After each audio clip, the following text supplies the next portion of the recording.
Good afternoon, everybody, and welcome to the Valley, and a Valley that is slightly fuller than we've seen in recent times. You're very welcome to this Charlton TV production as the Addicts take on Wrexham in this League One encounter, and alongside me, I've been lucky enough to have legends dripping all around me over the recent weeks, and today's no different. We have got Stevie Brown alongside me, and Stevie,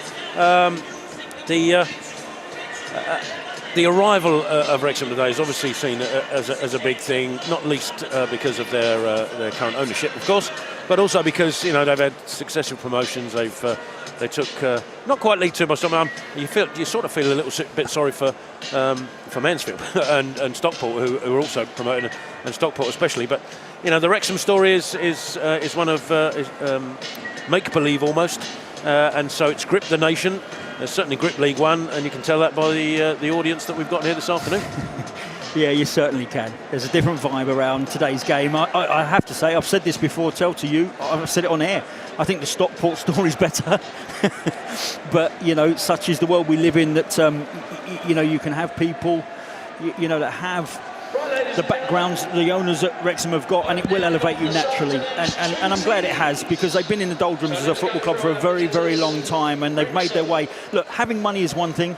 Turning that money into success on the pitch, I think people think is relatively easy, and it's not. You still need to get the foundations right. You still need to build the football club in the right way. You still need to get, a message through to the squad that you construct, that this isn't a free-for-all. Come here and earn millions and off you go.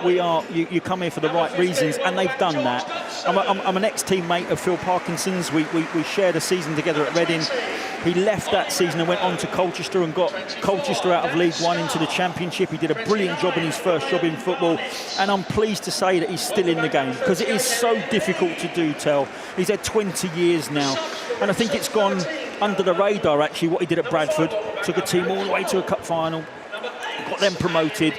So he's a very experienced manager. He's a manager that gets the job done, particularly in the lower leagues.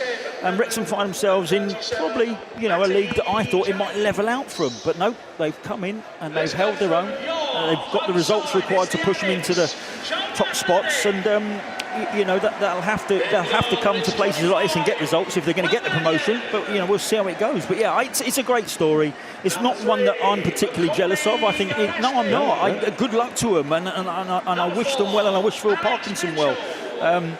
But me, I do prefer the Stockport story. Yeah. All the way down to the north, the national north. Phil Parkinson, we weren't doing this when Phil Parkinson was manager of this club, but had an opportunity to cross swords with him a couple of times. A thoroughly decent person, and wish him nothing but the best, except for this afternoon, obviously. And we've got a few other addicts, ex-addicts in the building as well, and we'll discuss those a little bit later on. But of course, today is Red, White and Black Day at the Valley, and the message is clear, as it always has been, really. It's all different, all together, and all Charlton. Here's a little VT for you. Ingrained in our community, Charlton is and always will be the heartbeat. All different, all together, all Charlton.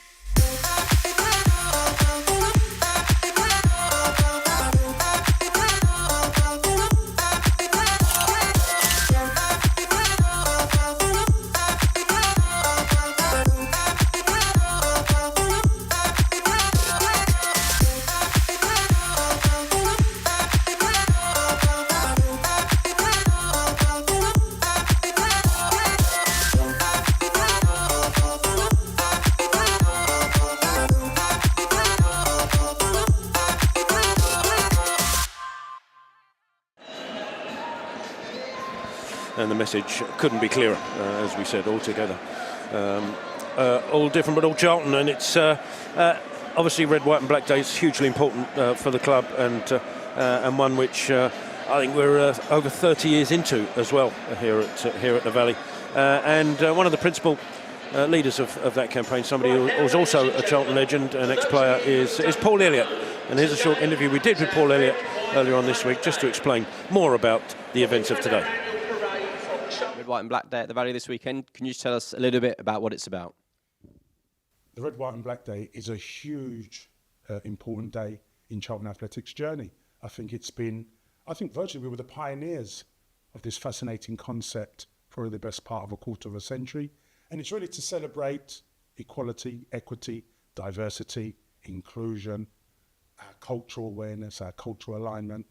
And it allows that, it really embraces the eclectic, diverse aspect of our community and all the various different cultures. It allows them to come together and be as one. When I talk about diversity, I mean difference.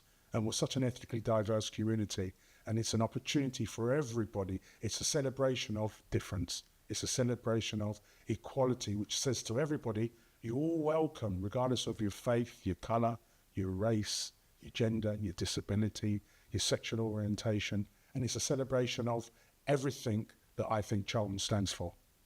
More than 600 local school children taking part. How pleased are you to have them involved? The community means everything, and I think if we look at the diversity on the field, you know, it's that representation that's critical at the roots of our community.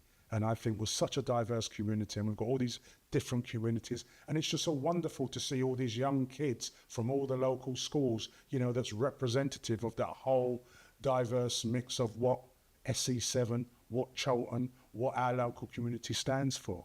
And it's just wonderful that they're all going to be coming in a very, they're going to have fun. It's a day of celebration, and it's a great celebration of engagement and connection with everything what our local community stands for. And why are days like our Red, White and Black Day so important? I think there's a message of intent. I think it shows how important we value our community. I think it embraces the diversity of our community. I think it celebrates equality, challenges discrimination, because ultimately we're all cognizant of the challenges, not just in football, but in society. And I think this day really exemplifies what it really should look like, and the inclusion and the equity and the equality and the diversity. I just think it sends a positive message of togetherness. I mean, it's been a fabulous week. You know, if you think about the last week or so, you know, we've had our partners over from Jamaica, Mount Pleasant Academy. We've seen young Kaheen Dixon make his debut on Saturday. We've got a fantastic week of celebration with the Red, White and Black Day this week and on Saturday. So I just think this is everything that the club stands for. We've got magnificent supporters coming in from Kent, who we know historically, but then also we've got this localised mix. So I've always said, you know, with our supporters from the Kent, the present, the future, but the most important thing that we are is all different, is all together, but we're all certainly all Charlton.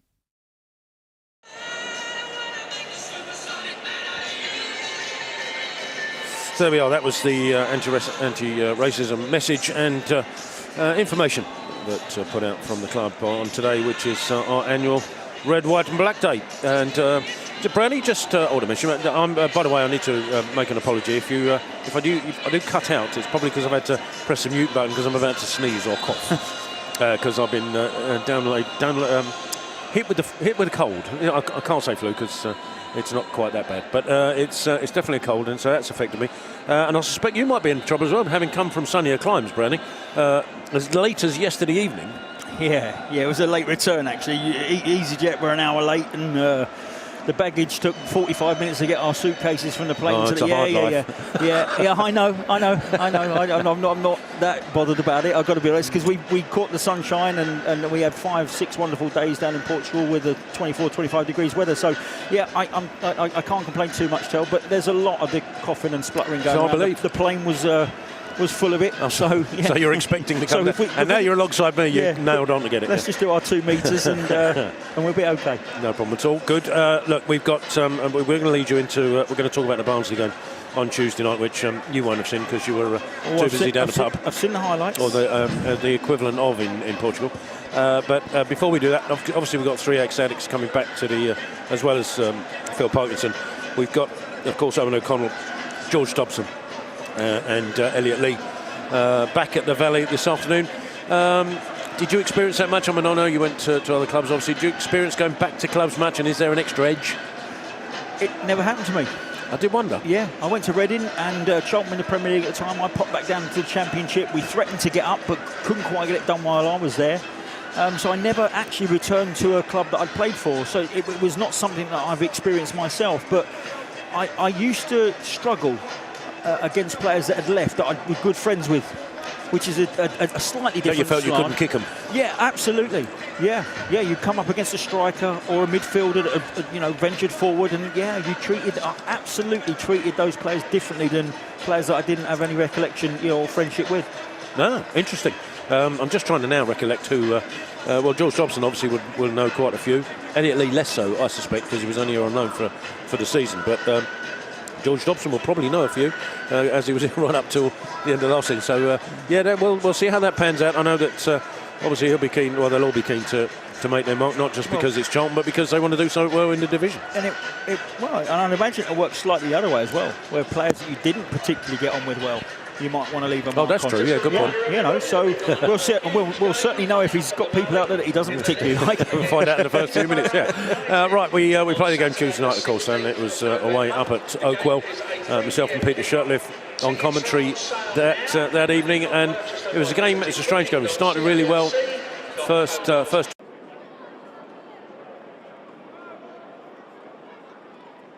Miles Leeburn with a slightly scuffed shot, and then a shot over the bar as well shortly afterwards. But Barnsley then took control sort of on the half hour mark leading up to their opening goal, and then we struggled a bit after that. I mean, the first goal when it came, I mean, this one was touching. This was just in the build-up.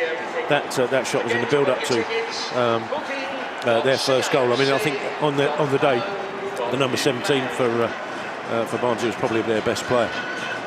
Ran us a bit ragged down their left-hand side, and I'm trying to think of his name now, and I can't. Gent, or Gent, I'm not sure how the pronunciation goes. Played well, and that goal was coming after that sort of 5 or 6 minute period. Yeah. We certainly felt on commentary. Yeah, it's a disappointing goal though, isn't it? So Mannion's made a save low down to his right, and the last place you should put it as a goalkeeper is back out into the middle of the 6-yard box, and then it presented with an easy tap in. But it's easy to say you shouldn't put it there, and first and foremost you're making a save, but ideally that should have gone a lot wider, or even behind for a corner. What the last thing you want to do is pop it into the middle of the box. And then the goal, the equaliser, when it came a little bit against the run of play, but it's what Luke Berry appears to have a knack of doing, sort of appearing in the right place at the right time, taking a half a chance and turning it into a really good chance. Lovely finish on the volley to bring us back level. Yeah, technically that's a wonderful strike. It's dropped over his right-hand shoulder, and as he watches it down his right foot, you've still got to get a sweet strike and be accurate. Yeah, so technically that's just a wonderful finish. But we spoke about the last game, didn't we? Ringing the edge of the box. We weren't doing it particularly well. So he's positioned himself on 2 occasions very, very well. We're just seeing the second goal. That was even better technically than the first one. No, not from the keeper potentially. No, technically from the keeper. Again, we talked about Mannion pushing it out into the wrong area. That's the wrong area. But it's still a wonderful finish. A little skip, and then to get over the top of the ball and direct it as accurately as he did was wonderful. Nathan Jones was extremely upset afterwards, because he felt and he went on saying that we didn't win a header all game, our first header all game. We were second best a lot of the time. Was that opinion of the game shaped because of the manner in which we let the lead go, even though probably a draw was probably as much as we deserved on the night? Yeah. But the fact that we were in the box seat with minutes to go, so didn't see it out. Does that shape your anger a little bit more? 100%. You're 2-1 up in added on time. However you got there is immaterial. We weren't the better side. I wasn't there, as you well know. You were. You can tell me if I'm wrong here, but 22 attempts and 10 on target for Barnsley is quite dominating from a statistical point of view. And so to find themselves 2-1 down, they would have been scratching their heads as to how they got there. But they were there. They conceded 2 goals. We were ahead. And Nathan Jones's perspective of that game will be shaped by the fact that we were 2-1 ahead in added on time. So therefore his criticisms will come because we've let 3 points drop to 1 with only 2 or 3 minutes of the game to go. And he'll be irked by the manner of the goal as well. Because if there's one thing you've got to do when you've taken a lead away at a team that's in the top sort of 8, is make sure you see that out. We were too deep from the initial ball in. We didn't get good contact on it. We were out of position.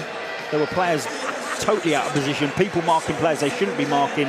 And so that in itself is a catastrophe.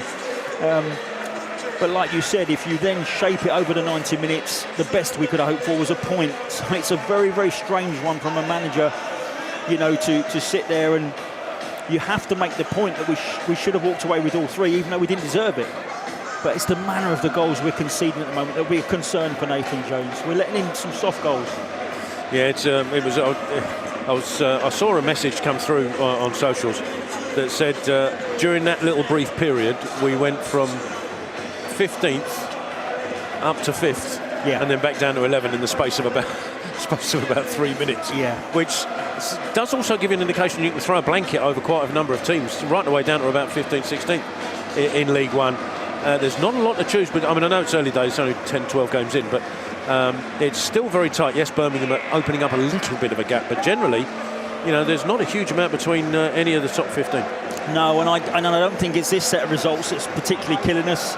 If you look at the Birmingham win, Stockport draw, Barnsley draw, they were all top 10 sides. And so if you've got something out of today, let's say we drew today, and you've got your 6 points from your 4 games, and then you look at who the opponents were, I think that's not the worst return. The 2 results that I think have killed us are Bristol Rovers away, Stevenage away, where I thought the manager got it wrong at Stevenage, and I thought the players got it horribly wrong down at Bristol. But if you get 4 points from those 2, we're in the top 6. It's not these results that are killing us. It's the ones that we drop points to Bristol, and not even drop points. We come away with nothing from Stevenage and Bristol Rovers. They're the ones that you've got to find a way to win. Well, we're unbeaten in the last 3, and one of the players key to that, as well as all of them, I suppose. But one player has got back in the fold, if you like, for want of a better word, and has appeared in the first team over the previous 2 games, is Terry Taylor. And Charlton Live caught up with Terry Taylor in the week to get his views. Terry, back-to-back starts in the league for yourself. How much have you enjoyed being back out there?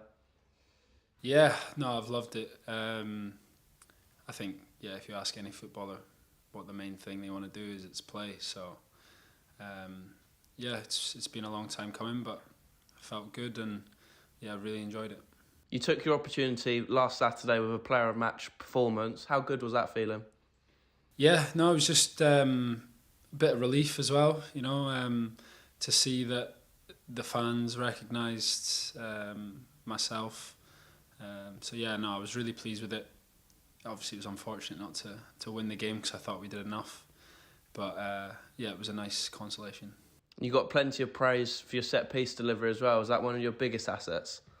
I would say so, yeah. I think, you need something to sort of, if you want to differentiate yourself from others. So I think, I had a little bit of quality in that department. Could have been more consistent on Tuesday, but overall I think we can be a threat using that, And the gaffer's praised your professionalism throughout this season. Is that something that you pride yourself on?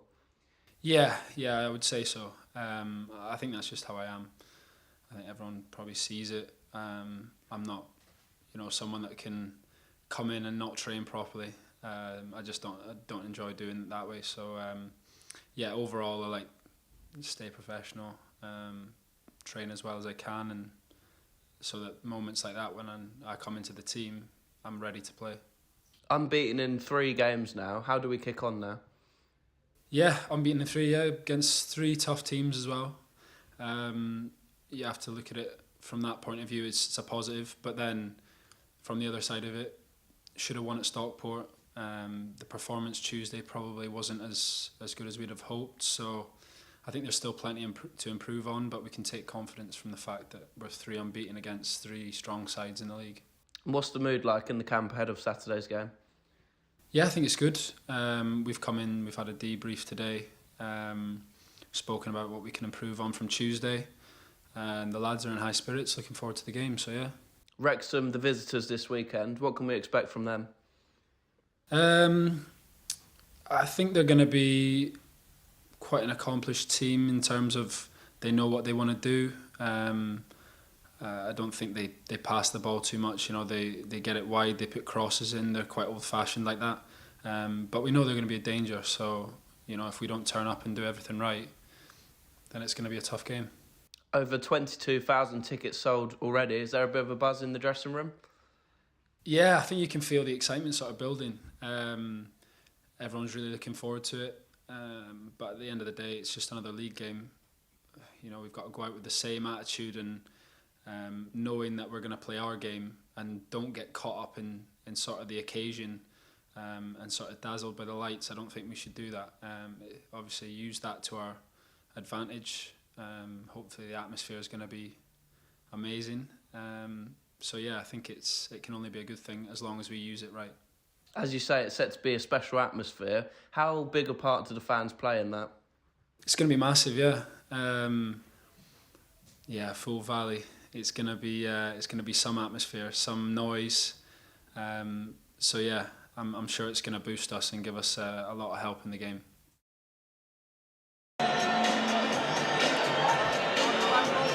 So there you are, that was Terry Taylor.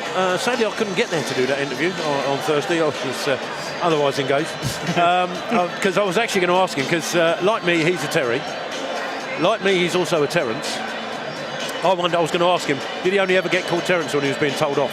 Right, yeah. As was the case with me. Yeah. Was you a Stephen for the same reason? Yeah. So you were only ever called Stephen when you've done something wrong? Yeah, and only my mum calls me Stephen. That's the one. There you go, bingo. Yeah. Oh, good. It's not just me then. That's fine. So we now are in the run-up to kick-off, and we'll discuss the side. So I'll run you quickly through the teams, through the Charlton team, and then as we get in, as the players come out, we'll do both sides, of course. But 5 changes for the Addicts. You've got Luke Berry coming in. We've got Tanae Watson coming in. You've got Therese Campbell coming in and Greg Doherty back in. So 5 changes to the side that was up against Barnsley, and Wrexham have made 2 changes. But have we made the changes in reaction to Wrexham or reaction to Barnsley?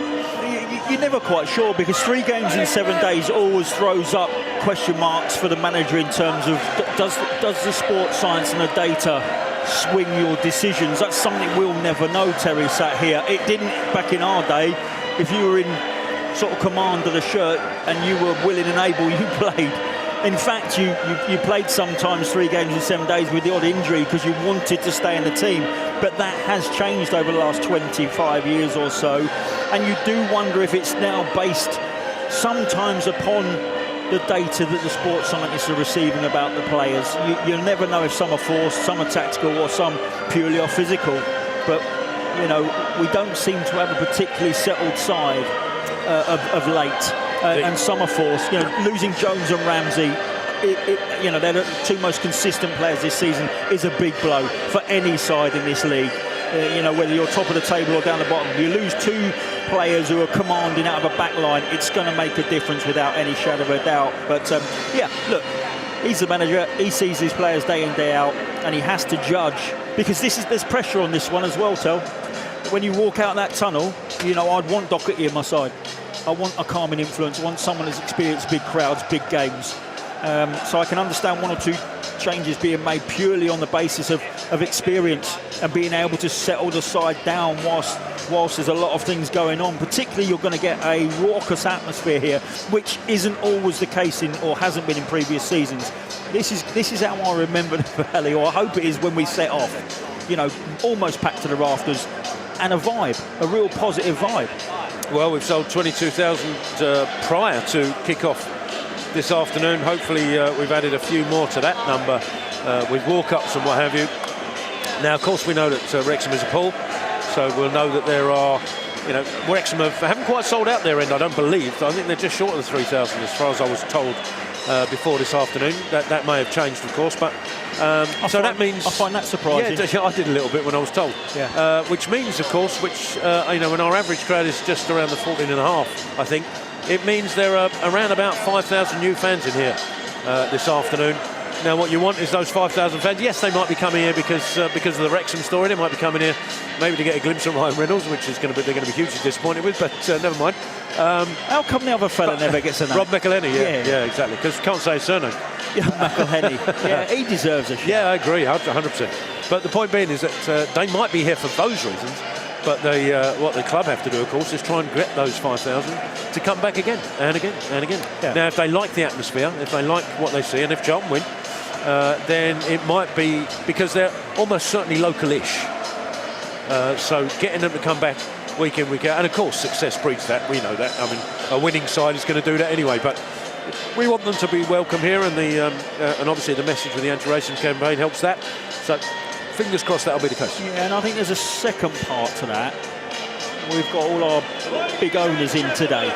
And so if they get a taste of what Charlton can be like when the valley's full, and what comes with a bit of success, if we were to get promotion to the Championship and this place is like this most weeks, is that worth a little bit more investment? You know, so there's a lot riding on today, maybe more than we credit the game with, but we'll see.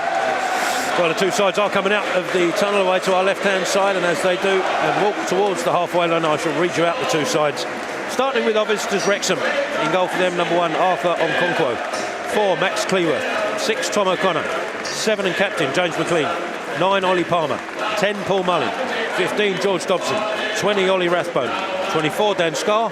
29, Ryan Barnett. And 38, Elliot Lee. Your subs for Wrexham are Callum Burton, Owen O'Connell, Andy Cannon, Luke Bolton, Mo Farl, Seb Revan and Matty James. Your Charlton side will line up in goal, number 25, Will Mannion. 3, Macaulay Gillespie. 4, Alex Mitchell. 6, Connor Coventry. 7, Therese Campbell. 8, Luke Berry. 10, the captain, Greg Doherty.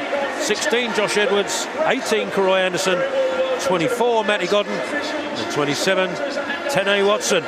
Your subs for Charlton: Ashley Maynard-Brewer, Miles Leaburn, Terry Taylor, Danny Hilton, Romani Edmonds-Green, Thierry Small and Alan Campbell. Your referee for this afternoon is Sam Perkis. He's going to be assisted by Lee Crowhurst and Paul Lister-Flynn. And your fourth official is Alan Dale. There we are. We are going to have, by the way, a minute period of applause before the kick-off for Lord Herman Ousley, who co-founded the Kick It Out campaign in 1992, the country's leading anti-discrimination and anti-racism charity, with Charlton's Vice Chairman Paul Elliott, someone who tirelessly worked voluntarily as chairman for the 25 years to create a fairer and equal game from grassroots to elite. So there will be a period for Lord Herman Ousley before kick-off, but at the moment the two sides are formed either side of the centre circle, of which there are a number of sponsors assembling in the middle with the captains. And I've got to say, it looks it's a wonderful sight around just where to see the covered end completely full, to see the courtesy stand almost full except for that little right-hand corner, and that might fill up as we speak as we go further, and the West End, which I can't see perfectly but looks fairly full as well. And it's just a wonderful sight. The Jimmy Seed stand not quite packed yet, but again it might fill up as we go through. I'm disappointed in Wrexham if they don't. They travel well normally, and I don't know why they wouldn't want to day out in London, particularly against a very good opposition with a nice stadium. So I'll be a bit disappointed if that isn't full up, but nevertheless, you know, I think we have to enjoy this one and relish the fact that we don't see this too often these days, which is such a shame, because this is a wonderful place to be when it's rocking. Hopefully we see that as the game unfolds. Well, the sponsors and mascots have done their job. We've got a raft of mascots as well, by the way. There's a good 10 of them out there. The captain's now deciding which end is which. Hands are shaken. It looks like we're going to stay as we are. Charlton defending the covered end, and Wrexham defending the Jimmy Seed stand where their fans are. And Charlton players going in a huddle. Probably not quite aware of the minutes that there is a minutes of applause due very shortly. They do now, and I'm not sure they're still aware because Mannion's going back to his goal. Now he does. So I'm going to try and get to my feet. This could be a struggle. You're all right. Ladies and gentlemen, if I can have your attention, please. Just have your attention. On Wednesday, the 2nd of October, the Lord Herman Ousley sadly passed away. Lord Ousley co-founded Kick It Out, the country's leading anti-discrimination and anti-racism charity, in 1992, with Charlton Athletics Vice Chairman Paul Elliott. Lord Ousley worked tirelessly and voluntarily as chairman of Kick It Out for 25 years to create a fairer and equal game from grassroots to elite. Please now join us in a period of applause in memory of Lord Ousley, which will begin and end on the referee's whistle. Thank you.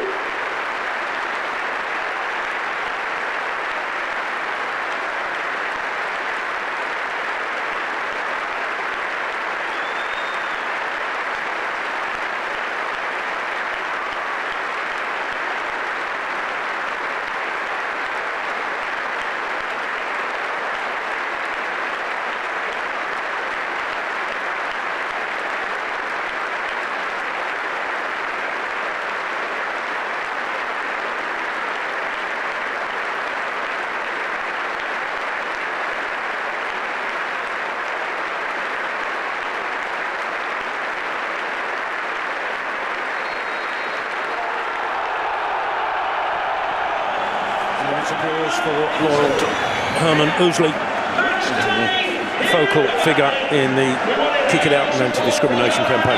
All right. Yes, I did that. I was quite pleased with myself, to be honest. There's a lot of people questioning my attendance here this afternoon. The only reason I'm here is to prove to you that Anglo-Irish blood is just as strong as Viking blood. Yeah, it absolutely is. Yes, I'm very pleased you managed to get yourself up. You didn't even look that bad. It was all right. Yeah, I was surprised with myself, to be honest. Don't worry about it. It's not. It's boring. I won't fill you in anymore. But Wrexham do get us underway, all in black, attacking the covered end in the first half, and the first ball in anger goes up towards the tall figure of Palmer, headed away by Gillespie. Second challenge coming in from Coventry, wins the ball, trying to find a touch ball to Berry, but didn't quite find its mark, and Wrexham tidy up back to Onkonkwo, back in the Wrexham penalty area, and he goes to his right hand side. Barney goes long, put it away again, this time by Mitchell, but Wrexham picking up in the centre of his lead, crossing outside to McLean. McLean looking to take on Watson. Watson gets the block in on the attempted cross, and Doherty clears it away, but only as far as O'Connor. Back out to Lee.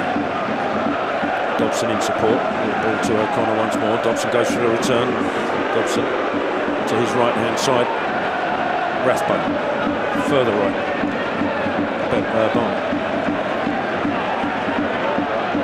Still Wrexham holding on the left hand side. Ball gets across. Anderson, the first to react for Charlton, gets something on the ball, and Edwards clears it away for Charlton up towards Godden. Header coming in there though. Comfortable run. Charlton looking for a handball on for O'Connor. The header from Scott hit him. It's out to McLean, as you can probably tell. O'Connor once more. Take the ball through, cut out by Doherty, who's pulled to the ground. Referee waves play on, and Watson's ball out. Goes straight out of play. It'll be a Wrexham throw. Yeah, good stop from Wrexham in terms of no Phil Parkinson. Well, yeah, Watson's down. He's down quite early on.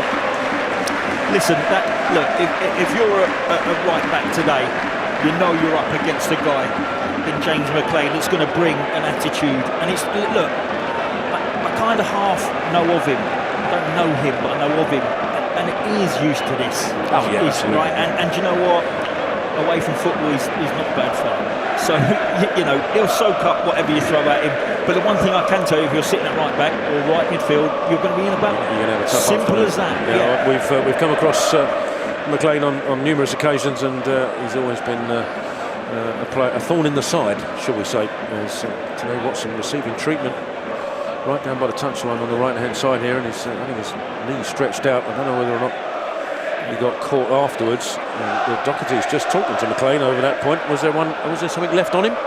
I think he's suggesting that, yeah. From what he's gesticulated up to this point, it's sort of intimating there was an unfair challenge. But like I said, when you're up against McLean, he relishes a physical battle, and if you don't match him for the physical battle, in his head psychologically, he's got the upper hand. Yeah, unless Doherty's actually saying Watson kicked the ball out so as he could receive treatment, so is he going to get the throw back?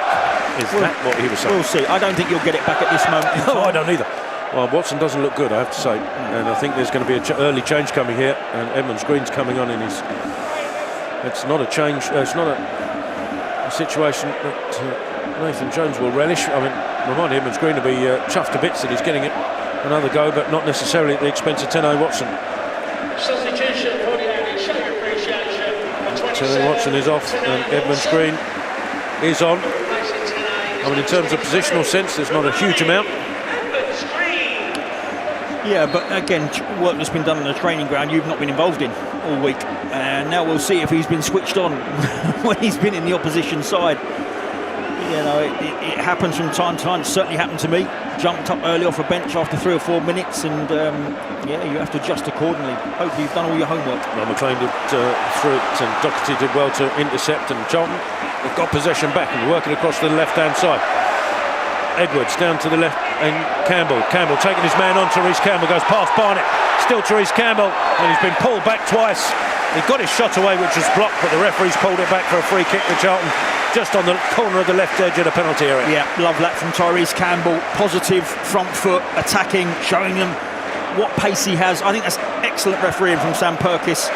He knew there was 2 infringements in there. He let it go. He wanted to see the outcome. He gave himself the 3 seconds and pulled him back, and it gives Charlton a chance to load the box and deliver from a pretty decent area. This is no more than 3 yards wider than the penalty area and 4 yards up from the corner. Great spot. Well, no Terry Taylor in the starting 11 this afternoon, so the onus falls on Berry to deliver this in. Luke Berry over this free kick. Wrexham with a couple in the wall. Berry delivers it slow and short, and it's a flick on! Oh, was there any contact actually? It was Gillespie who was closest. He flicked his head, but how much contact, if any, he got on the ball remains to be seen. But the ball fizzed across the 6-yard box and just past the post. I don't think there was any touch at all. I would say that's an air shot. It's a brilliant delivery. Alan Kirbishley would complain a little bit about that, because we used to do the same delivery but inside that far post. If there's no touch, it flies in the back of the net. You used to see that all the time from Charlton. But that's a wicked delivery from Luke Berry. It needed a touch. It didn't get one, which is a shame. Wrexham send the ball forward. It's a flick on from Palmer. Mannion comes out of his penalty area to clear it away under pressure from Mullin. Out of play for a throw on the near side as you look, the right hand side for Wrexham. On it with a throw down the line. It's beyond everyone. Mitchell comes across, tidies up, clears it away, flicked on by Doherty, goes for the return, but it runs into the Charlton captain. And his ball forward can't pick out Therese Campbell. Defended it back to his keeper. By Scar. A little bit of width on that.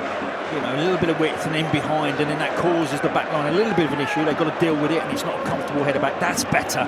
Mitchell with the attacking header. I don't like Gillespie grappling and letting the ball go over his head. He thinks nullifying the centre forwards okay, and it's not. You've got to win that first ball up. Stop grappling, try and get the flight a little bit earlier, and win the header first. He also let the ball bounce there, which worried me a little bit, but he got to the header, got it back to Mannion from the clearance. Wrexham have it though. McLean inside to Lee. Back to O'Connor on halfway on the left-hand side, coming forward, being pursued by Therese Campbell, and to such an extent that it's forced O'Connor to a ball down the line and out of play for a Charlton goal kick. We've had coming up to 7 minutes. In fact, bang on 7 minutes of the game gone. Goalless here at the Valley. Yeah, just a little bit of a miscommunication. Mullin wanted into feet, but the space was there. That's what we were talking about earlier. Just push into a space. The problem with that one was overhit by O'Connor. If you just leave that outside the 18-yard box and it doesn't go out for a goal kick, the Charlton backline have to deal with it, and Wrexham can pressurise in their final third. Mannion with the goal kick, sends it down the middle. No Charlton player there. It's an easy one for Scar to head away, but Gillespie comes out to win that header, do exactly what Steve Brown wanted. Better. Wrexham do have possession back, although Conquos to deal with it quickly before Godden pounced and the ball out, goes straight to Edwards, up to the feet of Campbell. Back inside, to the left-hand side is Gillespie, trying to switch it across, looking for Anderson. He might get there, Corey Anderson, trying to head it back across towards Godden, but he got his angles wrong and heads it straight to the keeper, but that's a glorious opportunity, that. Yeah, it's a wonderful ball in, actually. It's Gillespie, he drives it across. Anderson's got between 2 players. You could see what he was trying. A little nod down to Godden. It's come off the wrong part of his forehead, drifted through to the keeper, Okonkwo. And that is an opportunity. I know it's not a gilt-edged one, but certainly got to do better with that first header from Anderson. Okonkwo's goal kick was kept in by Barnett, and Gillespie had to scramble it clear. So went for a throw into Wrexham, halfway inside the Charlton half on their right-hand side. Barnett with it. McLean's the one that's got, if you look, he's the left wing back, he's the opposite side of the pitch, and it's a struggle for Charlton to pick that up with this box formation and 2 strikers. The wide areas are tough to defend, particularly when you've got a right back at home and a left wing back that wants to stay deep. Who covers that one off? So O'Connor for Wrexham again, launches it forward. Mitchell underneath this will head it away. Romani Edwards-Green picks it up on the left, sends the ball forward. Look at the Godden, it's going to go beyond him. Scar has to come out, tidy it up. Ball forward's headed back in by Doherty, and then Dobson drags Berry to the floor. Charlton have a free kick. Mitchell wanted to take it quickly, but there was nobody ready, and he was about 15 yards behind where it actually was anyway. Anderson actually gives it back to Mitchell, inside to Coventry. Across to Gillespie, he's going to be put under pressure by Palmer, but sends it forward, asking Berry to run into that channel on the left-hand side. It's tidied up by Cleworth. Be a Charlton throw back to Gillespie. Forward, Dobson heads it backwards, and so does Cleworth. Barnett over the top of Campbell, goes over. Not entirely sure what Campbell could have done any different there, but maybe the referee felt he was leaning into him too much. Barnett goes to the ground. It's a free kick to Wrexham, halfway inside their own half on the right-hand side. Yeah, I think you're right there, Todd. That's exactly what he's giving it for. But I think we can play the ball around the back line a little bit today. I don't think Palmer and Mullin are going to particularly pressurise quickly. So we should have a little bit of time, if we're confident in possession, to play that ball across the back line, particularly if we've got an overload either side with the full-backs. Palmer comes back to try and get his head to the clearance. He bungles over Doherty in the process. Charlton have a free kick. A little bit stop-start at the minute. Mitchell, 10 yards inside the Charlton half, knocks it right to Edmonds Green. Under pressure from McLean, so goes down the line looking for Anderson. Anderson will get there. Back to Doherty. Doherty trying to find Godden. The referee's gone down. Holding his right knee. Oh, I sympathise. Oh, it's just a twist, isn't it? Was it? Oh, that's a horrible foul coming in. I'd send Rathbone off for that. Rathbone's got to go, surely. Yeah, send him off. It's a criminal. You can't just go around kneeing the referee. Was it knee on knee? Yeah, it was, yeah, and it'll hurt because you're not expecting it. But it's one of those ones, isn't it? Rathbone wants to get across the pitch. The referee steps into his line, takes a knee on knee, and down he goes. He's got to be a little bit more resilient than that. Yeah, I can't stand these people who just wimp out when they've got a slightly iffy knee. Honestly, what's the world coming to? Yeah. Interestingly, whose physio's got on? Let's get the referee on side. Get our lad on quick. Are they both on there? They're both trying to compete now. Yeah, you've got the Wrexham and the Charlton physio. Both trying to compete who can deal with the referee better. Let's see who comes out on top of this one. And Rathbone's not got a care in the world, as you'd expect from a footballer who's used to that sort of thing. Yeah, but he just blindsided the ref there, caught him on the knee. And is this where you go and check the players' betting accounts just to see if anybody's got referee goes down injured after? Yeah, I love the way Rathbone's not even gone over and tapped him to say, like, you're all right. He's just bowled past him. Well, referee's up on his feet, just gingerly stretching that right knee. He'll be okay, let me tell you. Has he got to stay off for 30 seconds? Lets himself back on. We could go on. Who'd have thought I'd be here laughing at the referee's expense? I mean, it's just completely out of character. You know, he looks okay. Oh, a few exercises side to side. Oh, look at that. He's gingerly. Little sprint here just to make sure that everything's good. Oh, there you go. And nobody cares about the referee particularly. They're worried about who's getting the ball back. Look, they're all asking, whose ball was it? And I've got to be honest, I'd forgotten as well. The referee, I'm sure, will be aware. No, he'll have to ask the fourth official. He was down pretty quickly. All right, he'll be made aware. Maybe I should say that. Yeah. I think he's probably asking Edmonds Green to give it back to Wrexham, but I could be wrong.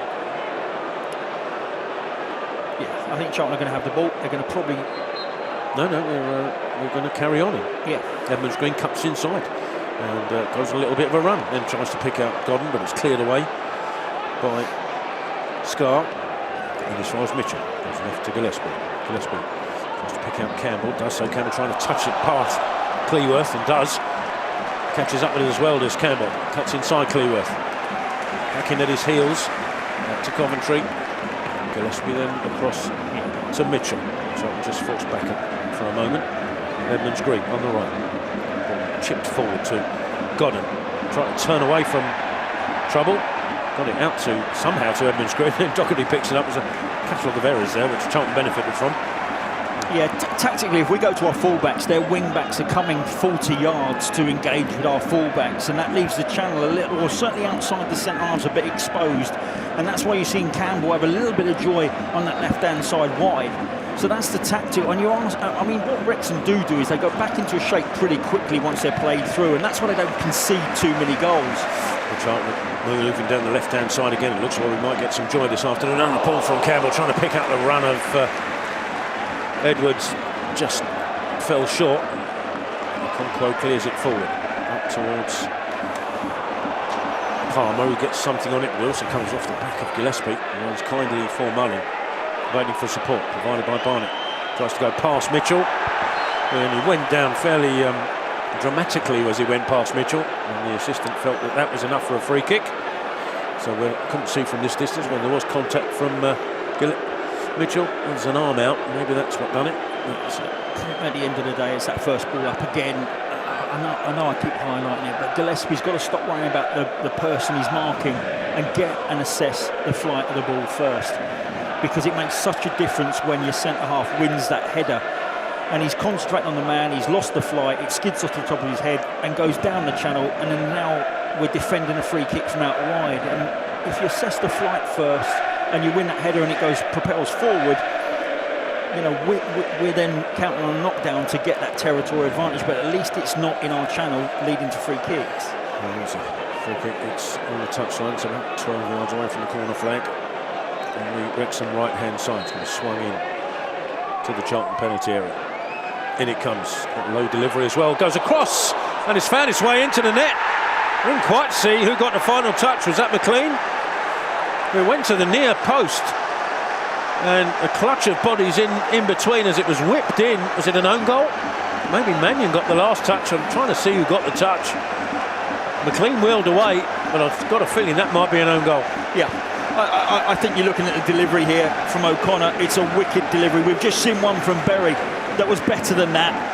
The difference is that we couldn't get a touch on it. I actually think that might be Josh Edwards, who sort of was expecting the first player to win the header. He didn't, and therefore he sort of half turned his back and it's hit him and gone in. You know, we don't get particularly great angles. Here's another replay coming now, but it's a decent delivery towards that near. Well, it was either Edwards' touch and he missed it, and Mannion's palmed it into his own goal. I think that might be the case, you know. I think that's a Mannion own goal. Yeah, I agree. I'm not sure I've called that right, actually. I mean, we're working off a small laptop and my eyesight's getting worse as the days progress. Oh, my God. Charlton almost give the ball away from the restart. Coventry rescues that situation. So the Addicts have to come from a goal behind, as we've done on several occasions so far this season. Ball with Campbell gets kicked from behind. Yeah. Charlton have a free kick. Rathbone the guilty party. Charlton take the free kick quickly to Mitchell, out to Edmund Green on the right hand side. And to Anderson, turned away from McLean. Still Anderson. Tries to get the cross in. It's blocked away by O'Connor. Charlton have a corner.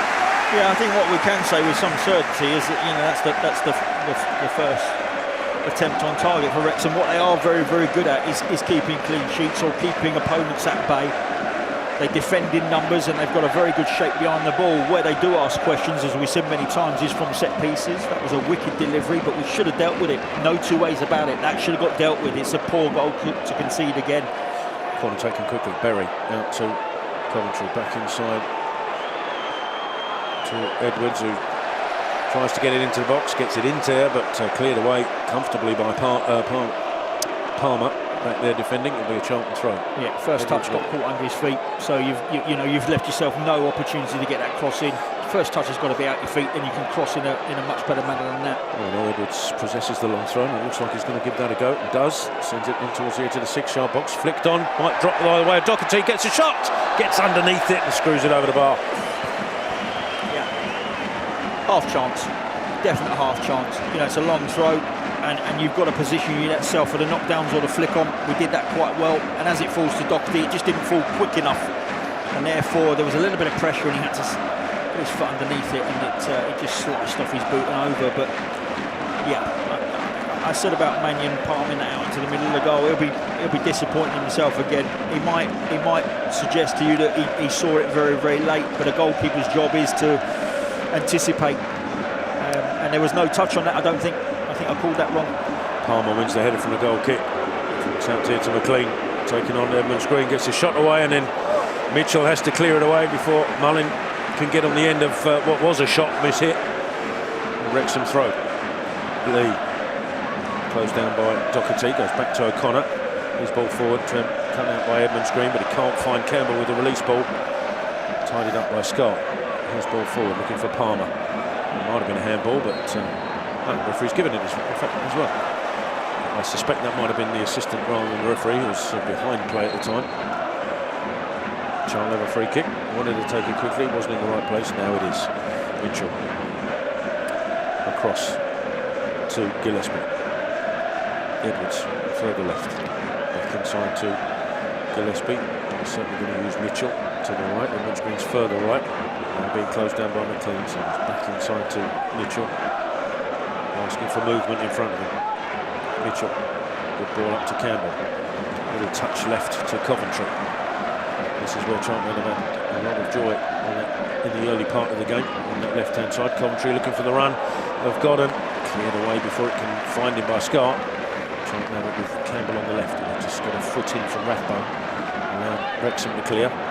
Gillespie with the header back in. He's going to be picked up by Rathbone. Swings it across field. Edmonds Green should get there and does. The ball looking for Godden's just gone behind him. Wrexham tidy it up. Lee out to McLean. Goes backwards to O'Connor. And the pressure from Godden. Runs into Edmonds Green. Comes away with the ball as well and gets the ball off McLean for a Charlton throw. Yeah. On halfway. Scrappy. Very scrappy. I mean, we had a nice bit of play actually. The ball into Mitchell that found Campbell, that then got set and played out wide. It was good play. But it sort of stopped in its tracks after that. We couldn't find the ball into that final third that could sustain the pressure. And like I said, Wrexham do make games at times a bit scrappy, a bit uncomfortable, because they're very good out of possession at applying pressure when the ball comes into areas where you can start to take advantage. And they don't mess about with it either. So sometimes the game will go scrappy. And it's down to us to be a little bit more inventive. Palmer on several tackles. The second one on Edwards puts the ball out of play. Both perfectly fair. Charlton have a throw. Back to Coventry. Just got Mitchell in the middle. Mitchell thought about going long. Goes right to Edmonds. Green was going nowhere with that, with McLean closing him down. Ball's worked its way across the left to Gillespie. Good ball forward to Coventry. Can turn in space. Coventry bringing the ball to the halfway line. So the ball is for Anderson, and finds him as well. Instant ball out to the right hand side, and Edmonds Green just held up on him slightly. Now delivers the ball into the box. And beyond Berry. Might run calmly for Campbell actually on the left edge of the penalty area. Campbell. Back to Coventry. What about a shot? Coventry takes it, deflected on, had to be saved away to the left-hand side by Okonkwo. Charlton coming close to an equaliser, but it's a corner to the Addicts. Yeah, good reset from Campbell. Thought that was the right decision rather than rush across back into the box just because he was in an advanced position. He took his time, waited for the support, picked a good pass out to Coventry, and the deflection took the sting out of the shot. So it was a relatively easy save from Okonkwo, but it's given us the corner. Berry with this corner in front of the Jimmy Seed stand on the right hand side. Swings it in, it's a low one, flicked in by Mitchell, off the line. Godden gets it back into the edge of the 6-yard box, but it's cleared away by Palmer. Charlton very close to getting that equaliser. Edwards now swings it back into the penalty area. Mitchell stayed forward. It's Gillespie with a header, and it's gone in! Macaulay Gillespie with a header just outside the 6-yard box, back across the goal from a pinpoint Edwards cross. Beyond Okonkwo to bring the Charlton back level. Beautiful timing as well, and this time he did keep his eye on the flight of the ball and he made first contact. He might want to do that a little bit more when he's defending. That's a wonderful crossfield ball from Edwards. It's put back into a dangerous area. We make first contact at the far post. I'll leave it for us to debate whether that's just being put back into an area as a header or he actually meant to, because if it was me hitting it, I meant to put it in the far post. All day long and twice on Sundays. Absolutely, yeah. Gillespie will tell you that was meant all day long, but maybe it was a cushion header back into a dangerous area that just had a little bit too much on it. But either way, Okonkwo couldn't get near it, and we're back on level terms. A lovely crossfield ball by Edwards to pick out. I think Mitchell and Gillespie were both there. Mitchell just couldn't get to it. Gillespie did. And that looked like he's just been bundled over by Palmer. It's a blatant foul. And Charlton are struggling to get this cleared. Do so now. Gillespie stayed down. And the referee didn't see, or his assistant didn't see that, I'm not entirely sure. He's just up on his feet now, but limping as Mitchell gets his head to the ball forward. Dobson heads it the other way. Now Berry trying to find Campbell. Back with Doherty. Edmonds Green looks to go down the line, but he can't kick that one in. It was fizzed at him rather, but it's not the referee. I've got the assistant over there should have seen that. He's 5 yards away. You know, what's your job? Offsides and throw-ins, and you can add a little flag wave if you think there's an infringement that the referee's missed. I don't know how he hasn't seen it. I don't know how the pair of them haven't seen it, to be honest. It was blatant. But there you go. We've got an atmosphere in the ground as well, which is nice. Lovely reaction to the goal from a packed valley. And that's what you can hear now. The valley in full cry. As McLean takes the throw down the line. Mitchell the first to react and get there. Headed in by Rathbone though, into Palmer. It's a good foot in from Edmonds Green. And Charlton have won it back. Ball upfield, looking for Godden. He'll get there. And he got there, I think, just ahead of O'Connor, but the ball goes out of play for a Wrexham throw. Yeah, you don't mind the game going a little bit scrappy when you're defending, because they will charge down quickly and Lee will pressurise, Palmer, Mullins will pressurise, and if you've just got to clear your lines, you clear your lines and you reset. But it's exactly what the game needed. It needed a Charlton equaliser before half-time. McLean taking his time with the throw and then throws it straight to Mitchell. Header out. Find its way to Godden, who lifts it looking for Campbell. Scar will get there first. Here's the ball straight to Mitchell. Moves it forward. Anderson got a touch on it, looking for Campbell. Won't reach him. Out of play for another Wrexham throw. O'Connor off one side, his own half. Charlton with a perfect response to going behind. And quickly as well, which is key. McLean with a flick on from their head and straight to Edmonds Green from the throw. Scar heads it back. Doherty and Berry trying to combine, but foot in from Dobson. Yeah, if that midfield four can be brave, Tel, and get on the ball, they don't have enough bodies to cover it off. It's just can we make 4 or 5 passes to create a little bit of space and time for those 4 to get away from the midfield three of Wrexham, or to certainly pick which one they can't cover off. Well, Wrexham midfield have it again. Dobson swings it across to the right-hand side and Barnett. And take on Edwards. Barnett gets his cross in as well, behind everybody. Palmer leaves it to Lee, who smacks his shot against the crossbar from an almost nothing opportunity. He swivelled on the edge of the area, just inside the edge of the area. I'm not sure Mannion was getting there as the ball cannoned off the crossbar and away for a goal kick. Yeah, excellent lead from Ollie Palmer. Very aware of what's in the penalty area to let that one go. And Elliot Lee comes on and strikes it. And Robert Lee, his dad's here in one of the boxes. The whole family's here. He wouldn't have cheered that, would he? A little camera in there as that got towards the goal, let me tell you. There's no way Robert would have cheered that. He would have done. let me tell you straight, he would have celebrated that one, no problem. Send it forward, it's headed away by Scar, only as far as Edmonds Green, on halfway. Could go down the line, but nobody the same wavelength. But O'Connor puts it straight out of play for Wrexham. Charlton will have a throw. And that is, it's right to do that under pressure. But that's why they don't concede too many goals. They don't make poor decisions too often, Wrexham, defensively. If it's got to be cleared, it gets cleared. Edmonds Green with the throw, halfway inside the Wrexham half. It's looking for Anderson. Lee gets a foot in. Dobson now for Wrexham will send it forward. Mitchell first to react. Trying to go left to Edwards, but it's going to go beyond him. Barnett will pick it up, and it's gone beyond Edwards, who drags him down. Well, might get a booking for that. Charlton left back. I would say 100%, but he had to do it.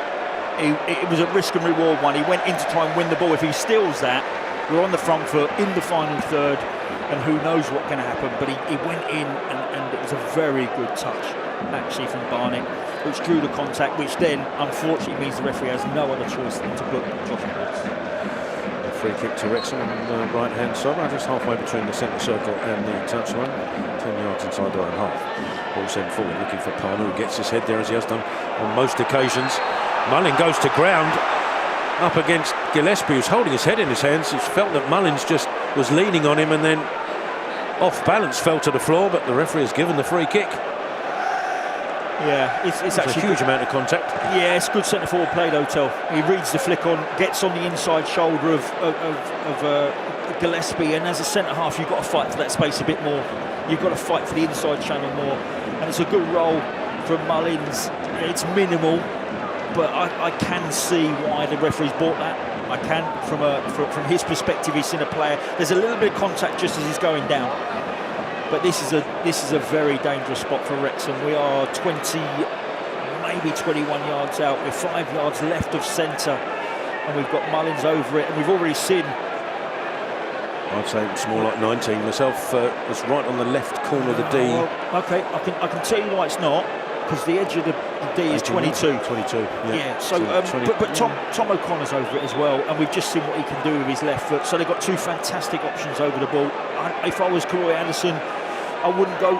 The charger needs to be tighter to the wall for me, but then that makes the view of the goalkeeper a little bit more obscure. But this is a wonderful chance for Wrexham. Yeah, we've got Mullins and Cleworth over this. O'Connor rather over this. And it's Mullins with the shot high into the top of the lower covered end. No, not troubling Mannion at all. It doesn't matter how far out it is when they go up there. You know, rules address from out of Mullin and O'Connor. That's what you can assess from that one. Because O'Connor's delivery from that left-hand side was so good. I thought that was a left foot low round the base of the wall, actually. I thought Mannion left his right-hand side a little bit too open. Edwards sends the ball forward, looking for Campbell. Beaten to it by Scar. It's a good header from Berry to win it back for Charlton. And it takes over it from Campbell as well. Berry looks to go past Cleworth, who just runs into him, not illegally. Yeah. Berry goes to ground, no free kick. Wrexham break down the left. McLean trying to send Mullin into the channel and does so. Mullin holds the ball up, looking for support. It's good work from Mitchell, super work from Mitchell to win it back for Charlton, and clears it away for a Wrexham throw. Yeah, he got bullied a little bit there, Mullin. It was initially a fantastic run into the channel. He got across the centre half. The ball played in behind by McLean was excellent.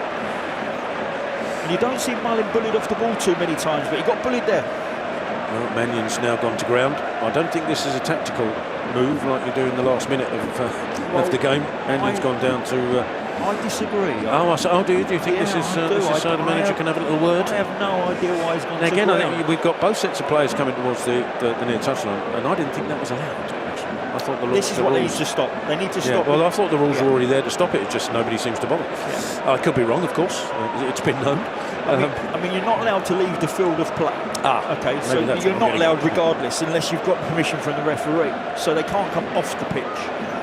That's why you see them all huddled right next to that both sets of sideline. Both sets of players, with the exception of about 4 Wrexham players in the Charlton penalty or in and around the Charlton penalty area. Well, it wasn't them. It's not their keeper that's gone down. So Phil Parkinson's obviously relatively happy with everything that's going on with the formation in and out of possession.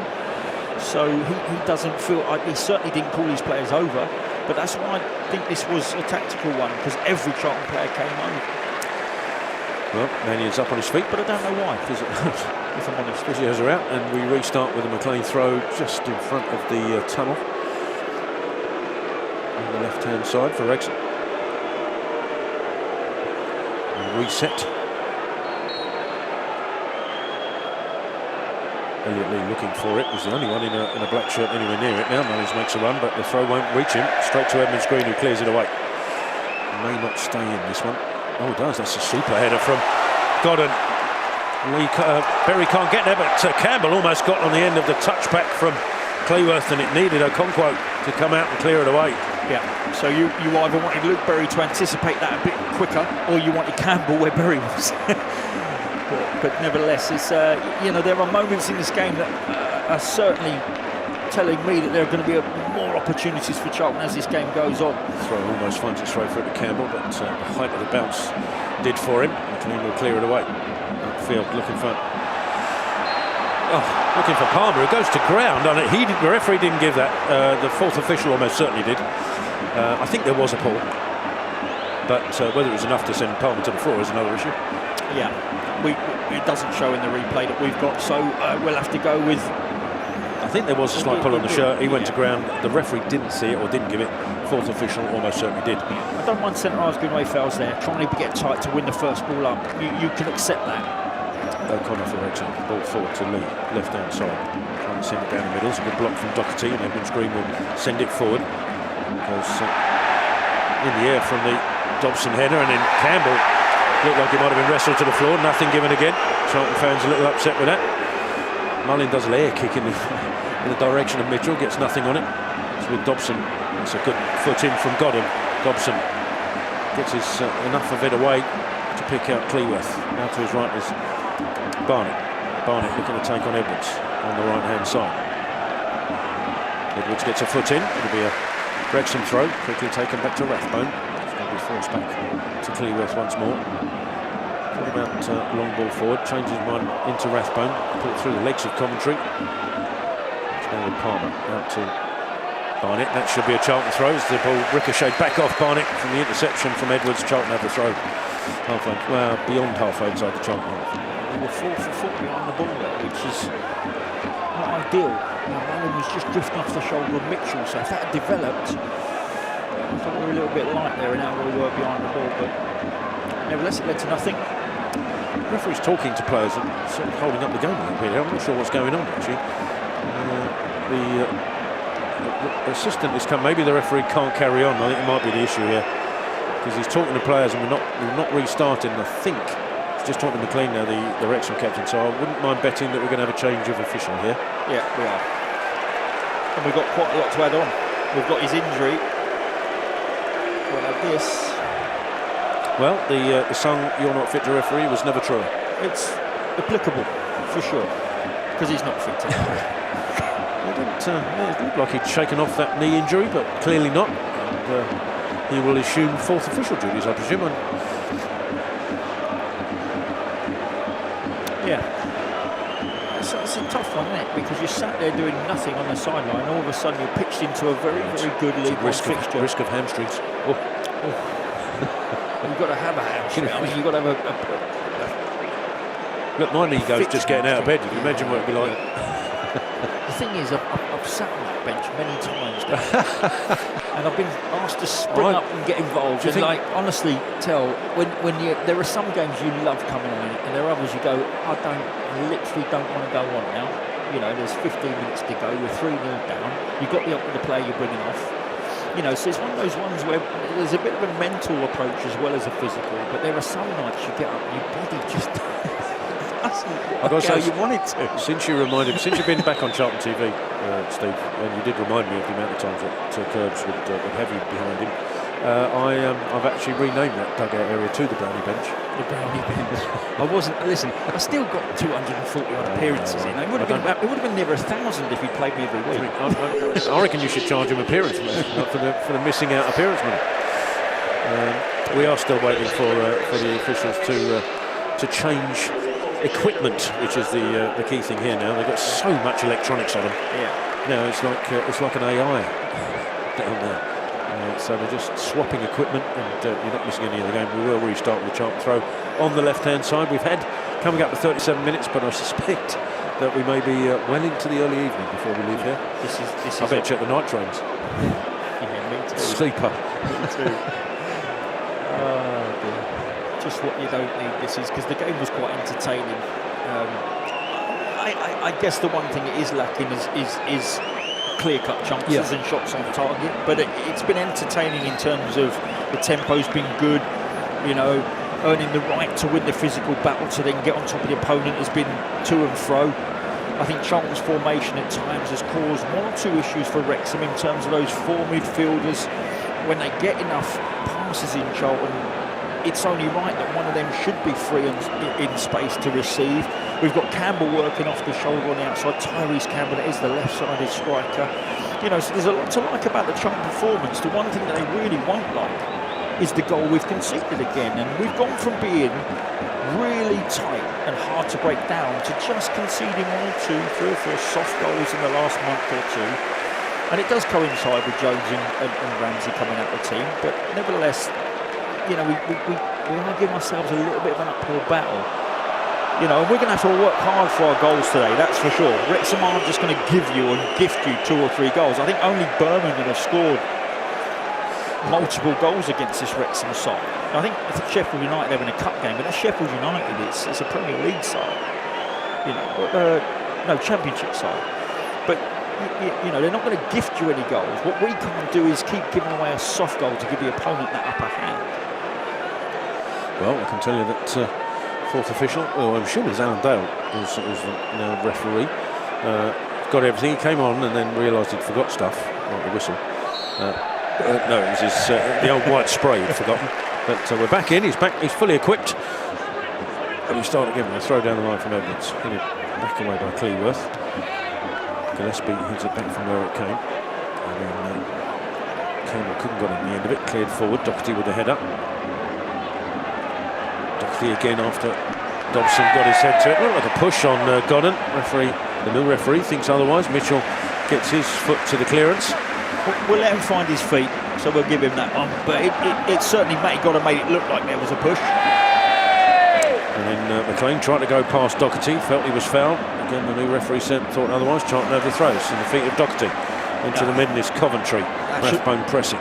Sorry, Tel, that should have gone forward into Berry. He was in a great spot, and Rathbone left Berry to pressurise, and Berry was spare, and we went sideways, not forwards.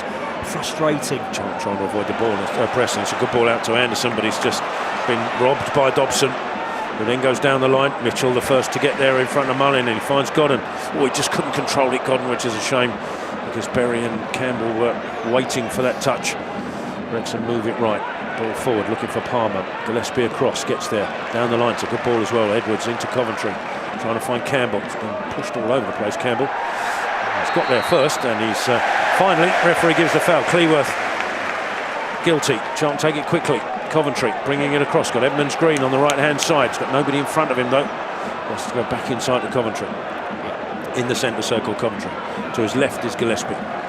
In space, Gillespie. Going to swing it forward again, looking this time for Godden. Headed away by O'Connor into McLean, who just launches it forward up towards Mullin. Mitchell the first there, though. Looking for Godden. He's got something on it, but cleared away by Cleworth, and it'll be a Charlton throw. So when that long ball comes forward from Gillespie, I know that their centre-half O'Connor won the header, but Edmonds Green backed off. And you've got to apply the pressure. As a right-back, you squeeze onto McLean and you try and win that header out from O'Connor. He didn't, he backed off, and that allowed Wrexham to clear.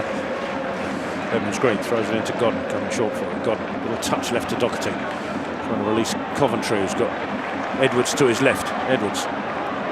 Little lifted ball into the box, back across. Godden and Anderson, getting in each other's way. Campbell wanted it to feet, neither got there. And McLean can bring it away for Wrexham. Little tug from Anderson. Didn't work, but that's super work from Coventry. Gets in there first, in front of Lee. Anderson for Charlton. Little touch to Berry. Thinks about a shot.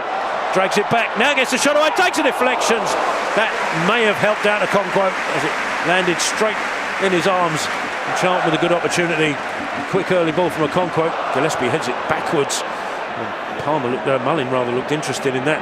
Mitchell trying to get there in front of Palmer. Doesn't make it. Palmer coming across the penalty area. Out to the right is Barnett. Will lift this into the box. Edwards gets enough on it and allows Mannion to come and claim it. Instead he punches it clear. Back out to Barnett. Barnett being forced backwards momentarily. He's got an overlap, but he uses that as a decoy and tries to get the ball into the box. Sends it into the back of the covered end instead. Yeah, and he'll be annoyed with that delivery, Barnett, because he's got a box loaded with McLean coming in as a wing back round the back. You've got Mullins, good size, good target. You've got Palmer, even bigger size, better target. And to not give them the opportunity to get on the end of it is poor in terms of delivery. But we've got the opposite of that. We're putting drifting balls in, and you've got Campbell, Godden and Anderson going up, not really troubling that back three aerially. And the only time we have is when our centre-half is up for that recycled ball back into the penalty area. Mannion with a goal kick. Sends it down the Charlton left. A bit too much on this. Get something on it though. Deflected it into Berry. Berry to Campbell. Campbell trying to get a foot in after a lot of pressure on that left-hand side. Didn't quite find Godden again. Wrexham have it back with O'Connor, bringing it forward out of defence. O'Connor. It's a good foot in from Doherty to stop him in his tracks. It's a throw into Wrexham. Just inside the Wrexham half on their left-hand side. O'Connor's going to come back and take it. Nothing developed in front of him, sadly. He needed a little bit of movement, something concrete for him to fire a ball into or play him behind, and it didn't materialise. And Dobson comes short. It's O'Connor again. Lifts it forward for the runner. Mullin. He's got him behind Mitchell momentarily, but it's far too much on it. And Mitchell read that was going far too long. It's away for a Charlton goal kick. We've had officially 43.5 minutes. It's still 1-1 here at the Valley, but there'll be a considerable amount of adding time, we think. We've had a couple of incidents where the physios had to come on, or at least the referee as well, and we've had a change of official, which all in all, what do we reckon, 7, 8? Well, it's got to be up there. Maybe even 10. We'll tell you in due course. We've got a minute left of normal time or so as Mannion takes this goal kick away. Fairly central. Anderson can't get there. It's headed away by Scar.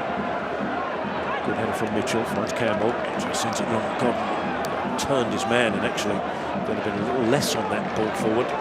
Might have been interested, but it runs through to a Okonkwo. Just got to be wide of the box tail. That's all that's got to be. Difficult skill because it was on the turn and a volley from deep. But if that's wide of the box, we can compete and pressurise. Scott at the back from Wrexham to the right hand side of him is Barnett. He's going to bring it forward. Cleveland rather. Barnett's ahead of him. It's Barnett now. Little touch inside. For the 1-2 with Palmer. It's a good footing from Gillespie. Coventry there as well, but Palmer manages to come away with the football.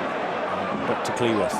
His ball forward. Mullins should be offside in his. Oh, I'll tell you what. It's good work from Mitchell, I think, though. That should be very funny, but there's a whistle blown and he's gone for the shot after the whistle has blown. Charlton fans calling that he should be punished for that. I've got to go back to. I don't really care about that telephone. I'll let you deal with that. But I'm more interested in our centre half playing offside with a right back that's deeper than him, and he had no idea Edmonds Green was deeper. And it's by the grace of God we've got away with that offside because it was tighter than you think. I've just looked at the lines across the pitch. It is offside. There's no two ways about it. But you don't play offside as a centre half when you don't know where the right back is or the right back hasn't called you up. You're questioning their telepathic communication as well. Well, you just don't do it as a centre half. You track the run. If your right back hasn't called you or says, the communication levels on that have to be absolutely perfect. And I think Mitchell played that blind. I think he was lucky to get away with that. And free kick is headed infield by Edwards, cleared away by Scar. But Coventry heads it back. Cleworth with the Wrexham header, and then Mitchell, Gillespie rather, gets it forward. It's going to drop to Berry. Little touch left to Edwards. Very compact in that left-hand side. Nobody getting any space for anything, and then the Gillespie ball goes straight to Lee. His ball over the top. It's going to be pursued back by Mitchell. Little touch to Mannion. And then for some reason, Palmer just runs into the back of Mitchell after he's passed it and gives away a free kick. Well, it's lucky he did. Mitchell's done well there because what you do is you play back to the keeper and you block off the centre forward from them pressurising your goalkeeper, and he's got the contact and drawn the foul. But Mannion didn't know that, and he tried to play out to his left side of centre half in Gillespie, who hadn't dropped short to receive, and it would have been a throw to Wrexham.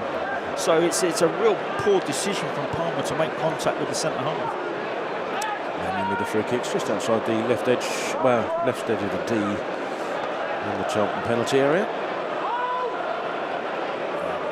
Waiting for pretty much every player to drift across to the left-hand side as he sends it forward. It's 10 minutes of added time here, by the way. Anderson flicks it on. Campbell hunting it, but it's cleared away by Barnett. And as far as Gillespie heads it back towards Campbell. Cleworth gets there, clears it forward, but straight to Edmonds Green. In the centre circle, Edmonds Green lifts it back towards, looking for Campbell, the edge of the penalty area. Oh, and a little flicked header from Scar, almost went straight to Campbell.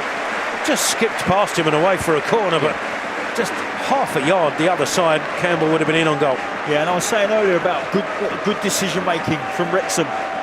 They don't normally do that. They normally deal with that, and that gets headed forward and will compete with the ball. Must have been worried about the pace of Campbell behind him, and he had to get something on it, he thought. Well, I think he tried to cushion it to his keeper, which is most unlike them. They normally, it's possession based, it's out forward first, and we'll deal with the ball that drops down in midfield. That's most unlike Wrexham to put themselves in a position where they can give away a corner like that for nothing. It's a corner in front of the scoreboard for Charlton.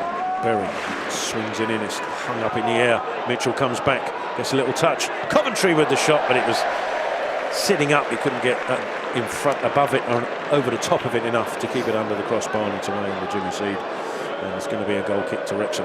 Yeah, I'm not sure what the plan was on that one. I have to say, a centre half coming away from goal, trying to control a ball that's going away from him, isn't ideal from a set piece. I think the most we could have asked for there was a ball that was pushed back to Coventry and he hit the target with it. But yeah, I'm not sure that was where the delivery was meant to go, and I'm not sure that was how that set piece was designed.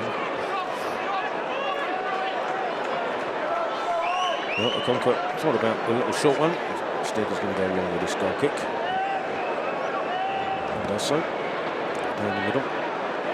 Mitchell, the only person to jump, heads straight to Godden. Good ball into the channel, asking Campbell to pursue it. Campbell just beaten to it, and only just by Scott. Wants to send it forward up to Mullin. Little touch to Palmer. Mullin gets it back. It's good work from Wrexham out to the right-hand side. Barnett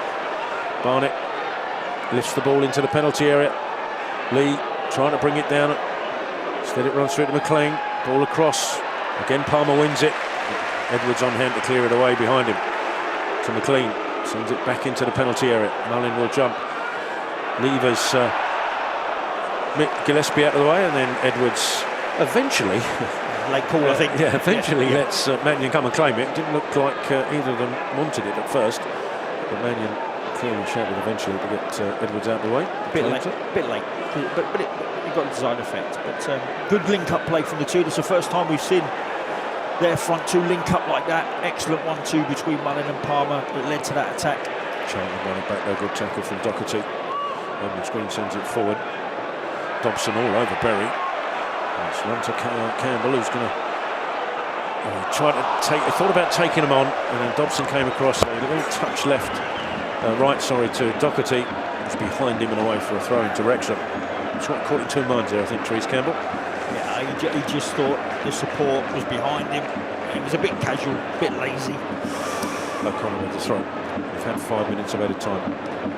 Coventry will send it forward. Campbell can't get there. O'Connor knocks it inside. Dobson with the next header. And then Lee tidies up. Runs Cleworth.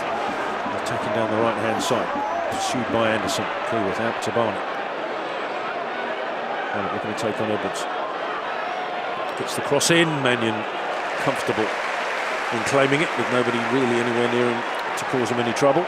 Gillespie just physically making sure Mullins can't get across him, so therefore he was late on the run.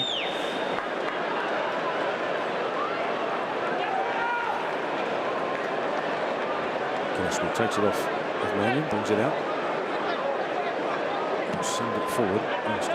Got him to challenge with Cleworth, and Cleworth wins the header, but Charlton positionally considerably further forward than they were just a few seconds ago. Edwards can probably get another 5 or 6 yards out of it. Now chooses to on that left-hand side, looking for options. Campbell drifting across there. Again, we say it every week, but the ball is in to somebody to turn to get it out to Edmonds Green, our right back, because that's where all the space is. Wrexham have done what most teams do, box off one side. Now, nice and quick, nice. See, that's got to, for me, that's got to come from Anderson straight out to Edmonds Green. And ball through from Mitchell, who was the recipient of that ball from Anderson, goes straight to Dobson. To Barnett, ball forward looking for Mullin, headed away by Gillespie, and now Coventry's got space to run into. Over halfway, Connor Coventry bringing it forward. Edmonds Green away to his right inside this again, just a little bit behind him. Sort of stalls the move a little bit, and Charlton have to recycle and start again as Wrexham get back. Coventry once more in the centre circle again. Ball forward this time is found. Therese Campbell. Looked like he was fouled. Referee waves it away, and Wrexham had possession back. Palm back to McLean. Infield to O'Connor. It's good pressure from Godden, forced him back to Scar. And finds space on the right-hand side with Cleworth. To Barnett. Inside his own half though still. Barnett being forced back by Edwards. To the feet with O'Connor. O'Connor's got McLean in space on this left-hand side. Still inside the Wrexham half. Looks for O'Connor again. Godden pursues him backwards, but O'Connor comes forward, finds Palmer. Big switch on the left-hand side to the right, looking for Barnett. Gets there, but Edwards snaps in and clears it away for Charlton. Up to halfway, it's a throw-in to Wrexham with probably about 2.5 minutes left of added time. And again, you just see there just the highlight of the difference in systems. When they get it out to McLean, it's who comes. Is it one of your central midfielders out the box, or is it your right back? And on this occasion, we elected it to be Doherty, and Edmonds Green stayed at home. And I think that's the right thing. When you're deep into a half that's just about to end, you don't want to risk too much. I kind of get it. If you feel safe behind the ball, you can send your right back out. But on this occasion, it was right to send Doherty out to pressurise McLean. Well, Wrexham had a throw, sent it forward. Mitchell cleared it away. It's a throw for almost an identical position. This time, Dobson has it for Wrexham. Switching it across to McLean. Is it going to skip away from the Wrexham captain? It is. And it's away for a Charlton throw. It's the right ball, though. It's the right ball that causes us a few issues in terms of you've got to separate your box midfield at that point to cover everything off, and you start splitting up our system. Charlton working down the left-hand side. O'Connor steps in front of Godden to put it out for another Charlton throw. Yeah, I mean, Matt is probably feeling like it. Just someone give me a chance when we're, he's not had anything inside the opposition 18-yard box, has he? And he's toiling away out there, and it's a struggle when you're up against three physical centre halves. Difficult for him to find space and get in possession, but they've not had the ball in their box enough for him to be effective. Edmonds going down the line, but Godden touches it back to Berry. It looked like there was a foul down again. The referee completely ignores that, and that's going to cause consternation if anything comes from this Wrexham break from the Charlton side. Look, there was a foul there. You have to see it again to be sure. Ball forward to Mullin, back out to Barnett.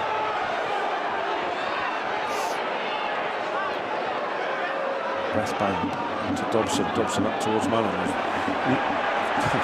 Again, trying to fall over and look for a free kick. That one wasn't subtle enough, I don't think. And Charlton had the ball back with Edwards. Yeah, you can't have it all your own way. If you're going to back in like that into a centre half, then you've got to expect him to hold his ground. So it is a tough one for the referee. And I said I could see why he gave the one earlier. I can see why he ignores that one. That's, you know, because when you're backing in and you're leaning that much, as soon as the centre half pulls away the pressure, you're going to fall to ground. You know, there's no shirt pull there. There's no physical contact by Gillespie. It's two lads, you know, not wanting to give each other an inch. Fourth official remonstrated with by Nathan Jones on that last non-foul. He's nodding his head in agreement with Jones. Well, that is the 10 minutes of added time. Despite that last contentious decision, it's been an end-to-end game here. It's not a huge amount of goal-mouth activity at either end, but we are 1-1. The first goal, when it came on the quarter-hour mark, looked like an own goal from Mannion. Whether or not Edwards got a touch in front of him remains to be seen.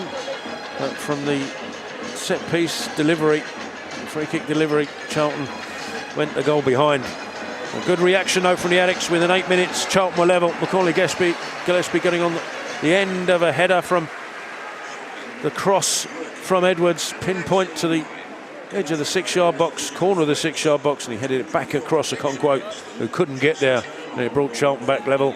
There's been skirmishes at either end, but no real glorious opportunity for either side. We've had 10 minutes of added time because of delays, a couple of injuries, and the referee having to be replaced. But it's ended all square here at the Valley at half-time, and plenty more, hopefully, to come in the second half. Obviously, we've got plenty to talk about at the half-time, and we will go through that first half with you. But before we do that, just your thoughts on that first half, Brownie, before we go into another VT in a second. Yeah, I mean, two different formations. Both have had moments in that game. I thought Elliot Lee's shot that struck the crossbar would beat Mannion. You know, if he keeps it underneath the crossbar, it's not like the keeper's going to save it. So they've had that moment. They've had the Mullins free kick, which I thought was a wonderful opportunity that is skied into the covered end. We've had the cross from Bury that's flashed across, just needed a touch. So both sides have had moments. We've had Okonkwo making a save, or a couple of saves actually from distance. So there's been opportunities, you know, in terms of where the game sat. I think Charlton looked brighter in possession. Funnily enough, I think they're putting more moves together than Wrexham are, but we know what Wrexham can deliver. You know, when they get into wide areas, they've got balls that they can deliver into Mullins, into Palmer, so they're always a danger. And you know, if they get any set piece, they're always going to be a threat. But I mean, the game is exactly where it is. 1-1, finally positioned for someone to go and sort of step through that half-ajar door and win the game. Because I would say Charlton are favourites to go on and win this the way they're playing, but you never can write off a Wrexham with the way that they approach football. You know, they don't give you too many opportunities, and when they get in the final third, they do put you under a bit of pressure. So we'll see where this one goes, but it's a good response. You're right, Tel. We were 1-0 down, and actually it did burst the bubble a little bit. The Valley went quiet, a couple of bits of body language went, you know, we're not quite where they should be. We kicked off, two players run into each other, and you thought, oh, come on. And they found a way to equalise and get back into the game, and it's now set for a decent second half. And that second half will be coming up shortly. Before we get there, we'll come back to you and talk again about what we can expect in that second half. But before we do that, our partners at Mount Pleasant Academy over in Jamaica visited Charlton last week and went to the training ground. Have a quick look at just how they got on at Sparrows Lane.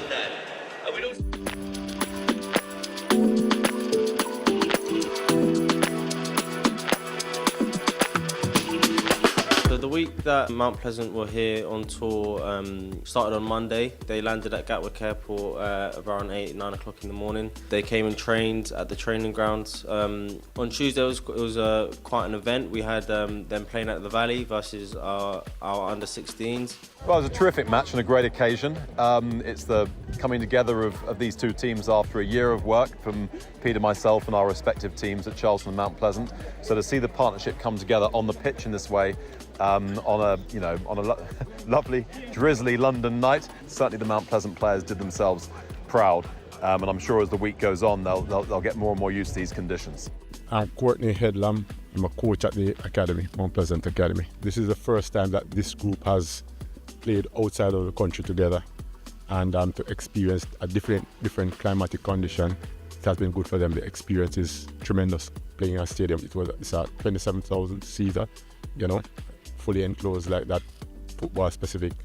That was another fantastic experience. We have trained here, I think Monday, when we just got here on the first day. It was a little bit rainy, a little bit wet, a little bit colder as well than today. Today we are seeing the sun for probably the first time since we are here in England, but very good. Excellent facilities. The partnership between Mount Pleasant and Charlton, it has been fantastic, and part of it bearing fruit is to see our kids also coming here. This is also a part of it. And we saw them in the summer, really good team, under 21 teams, and it was good, really good. We saw them briefly in the summer when we went over to Jamaica, obviously in pre-season. We saw that some of the younger age groups that were training, they did have some quality, but it wasn't something that we really had a lens on because we was there to work for pre-season and obviously play against their first team. So having them come over here was a little bit of an unknown entity.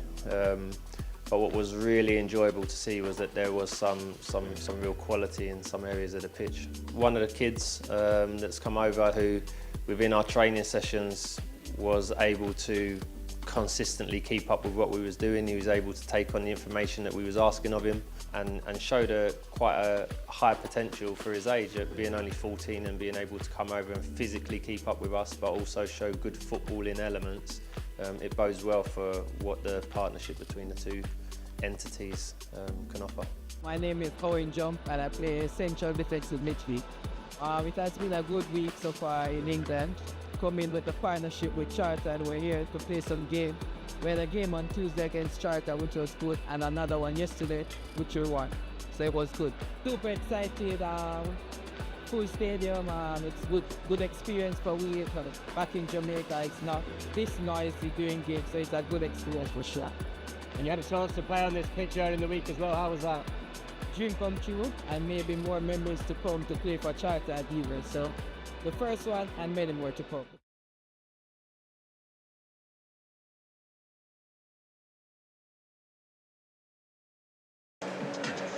So there we are. That was the Mount Pleasant Academy from Jamaica visiting Charlton at the training ground, and you're seeing now the highlights of that first half. Highlights which saw a fist free kick from Berry go straight across goal without anybody touching it, which I should have mentioned actually at the end of the first half.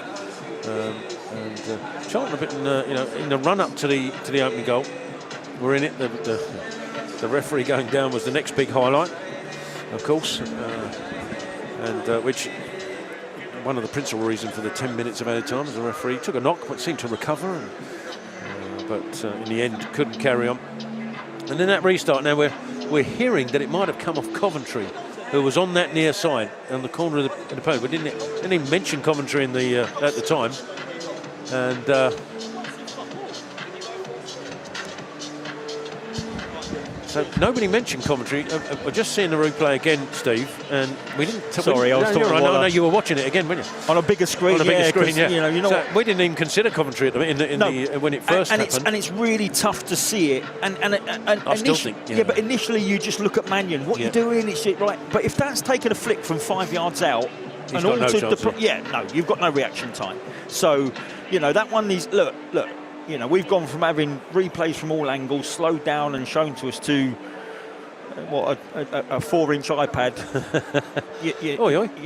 No, I'm not criticising the iPad. It's just what I'm saying is, it's very difficult to squeeze your eyes to a level that makes you see that little bit of contact from Coventry. There was even one point I thought he hit Coventry and Edwards, and then the keeper's got absolutely no chance. But it's easy to be critical on Edwards because of how on Mannion, because of how it hit him and went in.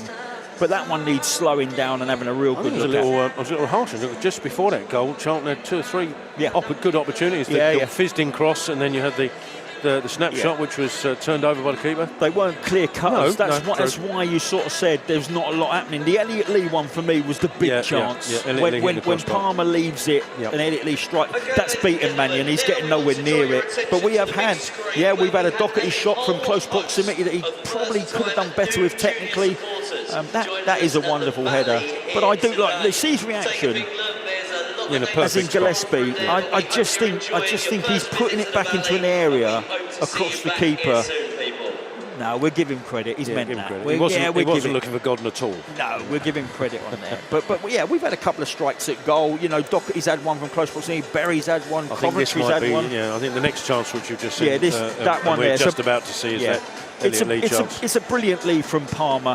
Elliot Lee spinning away from goal, and Elliot does have the ability technically to wrap his foot round that and find the corner. And thankfully for us, it just scraped off the top of the crossbar and away. But yeah, I think if you go beyond the opportunities and the statistics and look at how we've played, and we've tried to play through the units, we know we struggle without having a big man up front. We know we do, and it's difficult for Gordon and Campbell to impact an opposition defence physically, right? So we have to try and manipulate their line around so that we can work either into Gordon's feet and back and out the other side, or we manipulate so we get Campbell down the sides and pressurise him with pace, or ball at his feet facing opposition defenders. But actually the play in terms of into midfield, when we've kept the ball well enough and when we've got the tempo right, we look not bad. But like I said, this is a very good Wrexham side that's not easy to break down. They don't give you too many chances. But it would be fantastic if we saw in successive weeks a win against Birmingham, a draw against Stockport, which absolutely should have been a win, and a win today. But it's imperative we don't concede again, and we don't concede soft goals, Tal. Right, we got the chance to commentate on the crossbar challenge if you want, on the ball on the edge of the D. Don't like the run up for us. Oh no, he's adjusted the run up. That's just marginally adjusted there. It's just to the left as he steps forward now, and that's a decent effort, this one, and it's off the bar. He's only gone and done it. He's going to be gutted because it's only 2 weeks worth in it. Well, it's better than a poke in the eye. It's certainly better than a poke in the eye, Tal. Yep. It's just earned him. It's a nice strike, actually. Very controlled. Yeah, lovely drive. Just rising perfectly to the underside of the bar. Didn't try and strike it too hard. Didn't go, as we say in golf, didn't accelerate on it. Tal just struck through that line of the ball perfectly. Very good strike. One of the better ones we've seen down here. I was going to say that out of all the strikes we've seen, and we've seen a few flukes, let's be fair. That one was almost pinpoint, I'd hasten to say. So, decent effort from whoever that was. But, 1,500 quid with the decent strike. But you're right. 1,500? Yeah, I think it was, Yeah, you bet. That's better than a poke in the eye, Tom, for sure. You'd like to think, it's a shame really, because it sort of deserved the big one, that strike. Is that what you were getting at? Yes. Yeah. And and to be fair, the $7,000, I mean... And he gave it to charity, so we can't really... Yeah, so now you're sitting out there, you're going, I don't want to give mine to charity. Well, the pressure's terrible. Feeling terrible, you've struck the bar now. Pressure's on there, anybody who wins a big one. Should tell you there's just over 24,500 in the valley. We have peaked big time here in South East London today. We sold 22,000 in advance. There's just over 2,500, 2,647 Wrexham fans in the Jimmy Seed, which means there are just about 22,050 Charlton fans in the valley this afternoon. Yeah, which is significantly higher than where we've been. And it's like you said before the game, Terry, how many can we attract? What we need is a little second goal here, the atmosphere to crank up. We see it home with a bit of tension. And sometimes you never know if that draws in, someone to buy a season ticket next year or come again, and then you get hooked. That's how you get your crowds to swell. Do you think it's a stretch to Arsenal all come back for Tuesday's game against Chelsea's under-21s then? Yeah, it's a tough sell. I suspect not.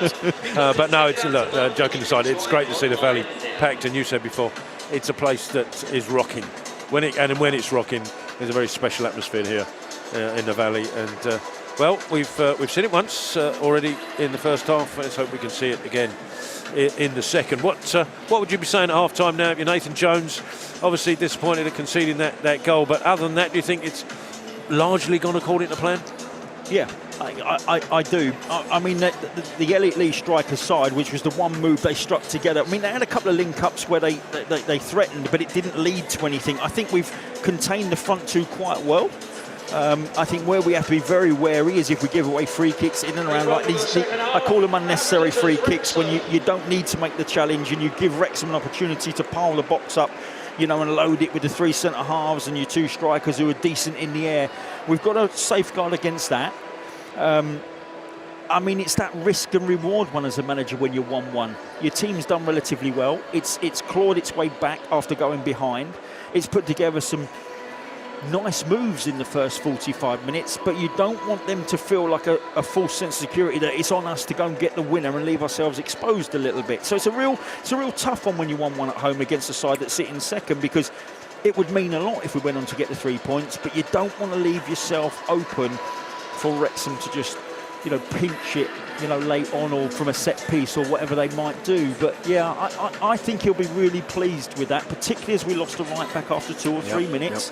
And that to make an adjustment there. So I just think that midfield 4 is key. I think we're definitely going to see Miles Leaburn add a little bit of physicality on that front line and knock a couple of centre-halves out the way.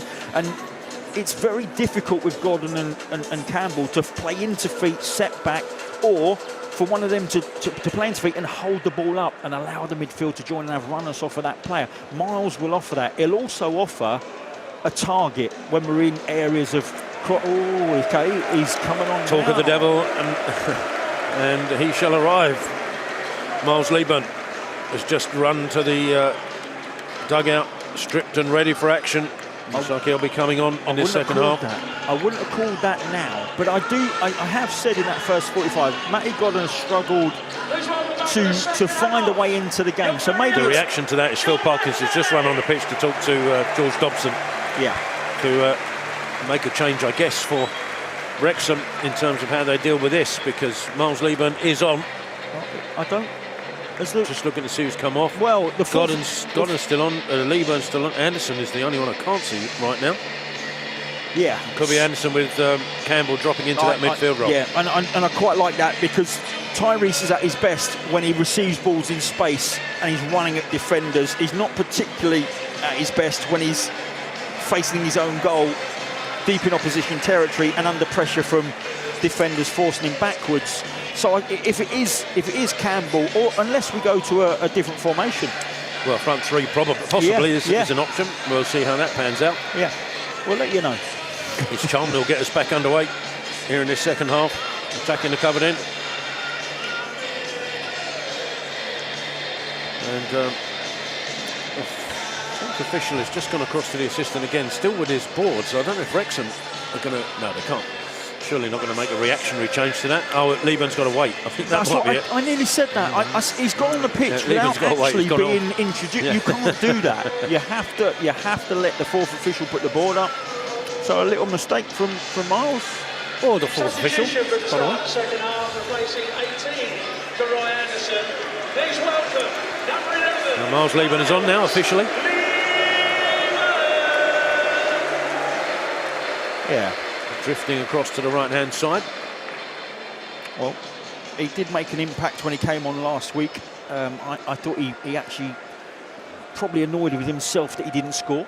He had a couple of golden opportunities, one in particular where he dragged it across the goal. We're back underway with Charlton, and Gillespie gets the ball backwards and immediately looks for Leaburn, who jumps at... yeah, you can't... That's what I'm saying. First is jumping at Scar with no possibility of getting to the ball. He gives away an early free kick. Yeah, I'm guessing if Phil Parkinson went to George Dobson, it'll be that George goes up with Miles and the back 3 drops. You know, that's something. As a centre half, you're up against somebody that's got the better of you. You let your sitting central midfielder go up with the centre forward that's beating you, and you just drop together as a back 4 and he flicks it onto you. So maybe that's a little message that Phil Parkinson said to George Dobson. Quota free kick and drops to Rathbone. Rathbone lifts it towards the Charlton penalty area. It was easy for Mania to come and claim. It's with the Charlton keeper, rolls it out to Gillespie. He's got Edwards to his left. Campbell further left. It's Therese Campbell. Touch back to Coventry. Ball forward looking for Godden. Doesn't find him. Lets him intercept. Rathbone has it. Rathbone touch pushing it down the line for Barnett. It's a good foot in from Edwards, but it's a throw into Wrexham. I like the ball from Coventry. Got on his heels, unfortunately. Love seeing those first-time balls round the corner into centre forward's feet. Maurice Campbell's won it back from Charlton, finds Edwards. Looks up for Lieben, who gets the flick on, but there's nobody close enough to that to benefit. And O'Connor will tidy up, go back to Okonkwo. Gillettee's at Skyward, looking for Palmer. It hits Gillespie, who manages to guide it into Berry. And touch back to Doherty. With Edmonds Green diagonally looking for Lieben. Lieben, lovely cushion touch to Berry. Out to Campbell, going to take on Barnett. Campbell goes past Barnett. He gets a foot in and has to concede the corner. I think we've gone to a back three. Edwards is tucked in as a left-sided centre-half. Campbell's gone to left wing-back, and it's Godden and Lieben up front in a two. So, yeah, it's a 5-3-2 or 3-5-2, however you want to call that. Match them up a little bit more in terms of the width. It does look that way, yeah. Well, it's going to be Berry with the corner. It's in front of coming in on the Charlton left-hand side. Lieben has added to the height in that penalty area for this set piece. Very low one into the feet of Godden, trying to turn it round the corner. It's cleared away as far as Coventry on this left-hand side. It's like a skied ball. I think he was looking for Edwards, but it's run all the way back to Manning. Sends it forward. Lieben gets something on it. Godden will pick it up for Charlton. Out to Campbell on the left-hand side. Campbell. Two players for company into the box, picks them both, drills it to the near side. Saved away by the feet of Okonkwo. Shot from Berry coming in, cleared away once more. Up to Palmer, who throws himself to the floor, gets a free kick. Yeah, and he did throw himself to the floor. The referee deems that enough of contact from Edwards to give the free kick, but that's wonderful wide play. It's what I was saying about Maurice Campbell. When he's got the ball at his feet, he's running at players. That is when he's at his best. He flicks it in between two, dives in. The shot, for me, is the wrong side. You've got to go for the far corner. You've got to go for Okonkwo's left-hand post, curling it just inside, and get other players a chance to maybe get on it, whilst giving yourself a chance to score. But the near post shot for me was the wrong shot. Excellent play up to that point, though. Scott. Free kick for Wrexham, sends it towards the Charlton penalty area. Goes beyond McLean. I think it'll come off Edmonds Green, so Doherty's got to try and deal with this. I think he does superbly well as well. In front of Mullin, sends it forward up towards Godden. Trying to flick it into the path of Berry. Got too much on it. And out for a throw into Wrexham. Yeah, when Berry makes those runs forward, just got to make sure someone fills in. Maybe Godden drops in to take his place until he recovers. Throw from Wrexham goes all the way back to Okonkwo. Godden tries to put pressure on him. He gets it out to Cleworth. Sends it forward.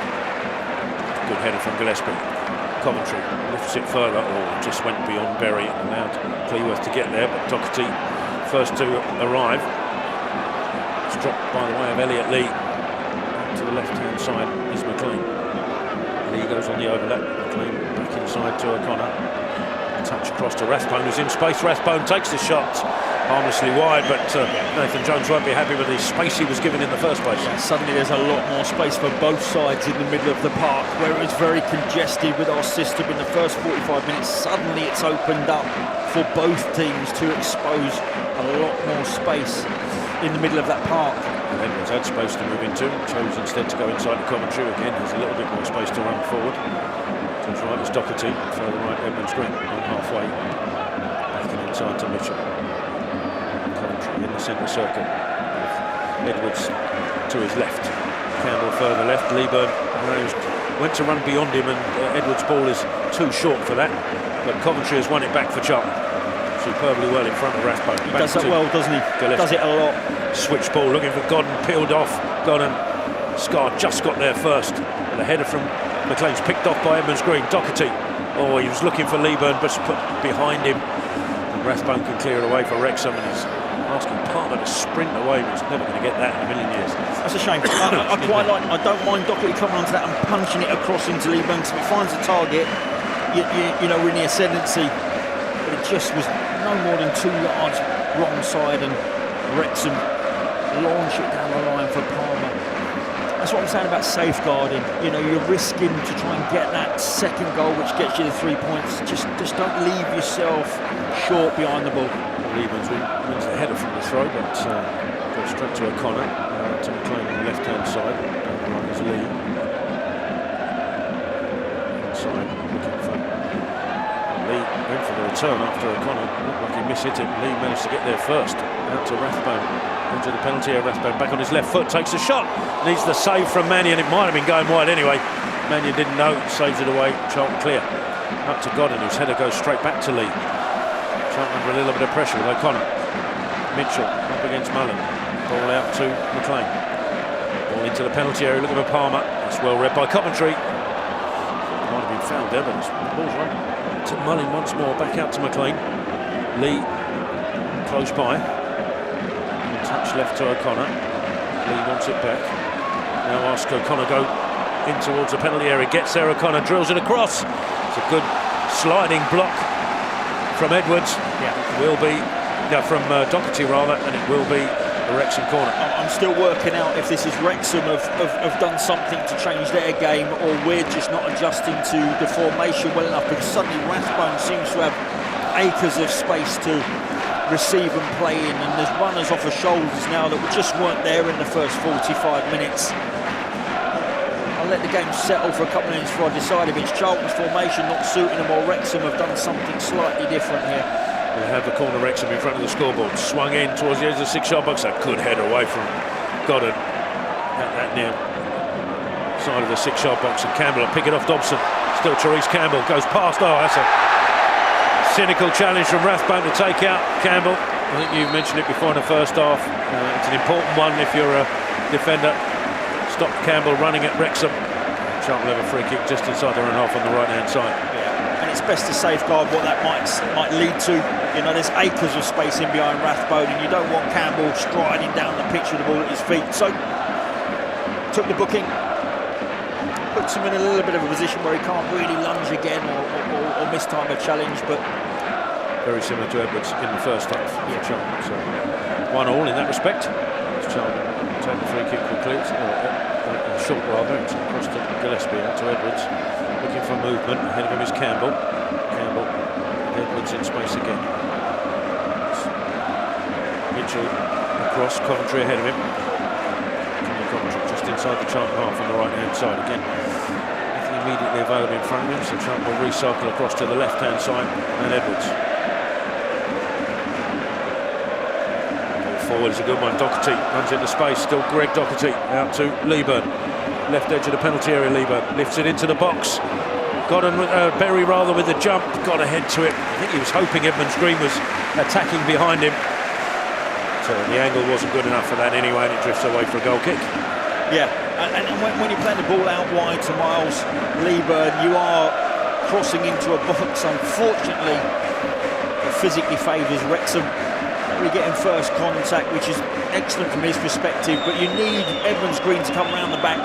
If he's in anywhere around that back end of the penalty area, you've got to break your neck to try and get around the far post. Okonkwo went to go long, and then instead goes across his box to give it to O'Connor, who now does go long and forward, a bit more distance, but Gillespie be the first to react to that. So ball forward, O'Connor struggling with this. Godden will pick it up for Charlton. Godden turns, attacking the penalty area, gets a shot away, just over the bar. Just for a second, that was dip in enough. No, just didn't, and drifted over the bar. A decent effort from Matty Godden. Yeah. Once he turns, he's not really looking to do anything else other than get this shot away. He picks it on the diagonal, which is the longest route to goal, which gives him a licence to put a bit more power on it, hopefully get the dip late. It just sailed over Okonkwo's crossbar. But that's probably out of frustration he's taken that shot. He's not had a great deal in terms of final third entries with the ball at his feet. Gillespie wins the header for Charlton for the goal kick. Mitchell with the next header. Dobson for Wrexham, but picked up by Coventry in the centre circle. Drifting left to Edwards.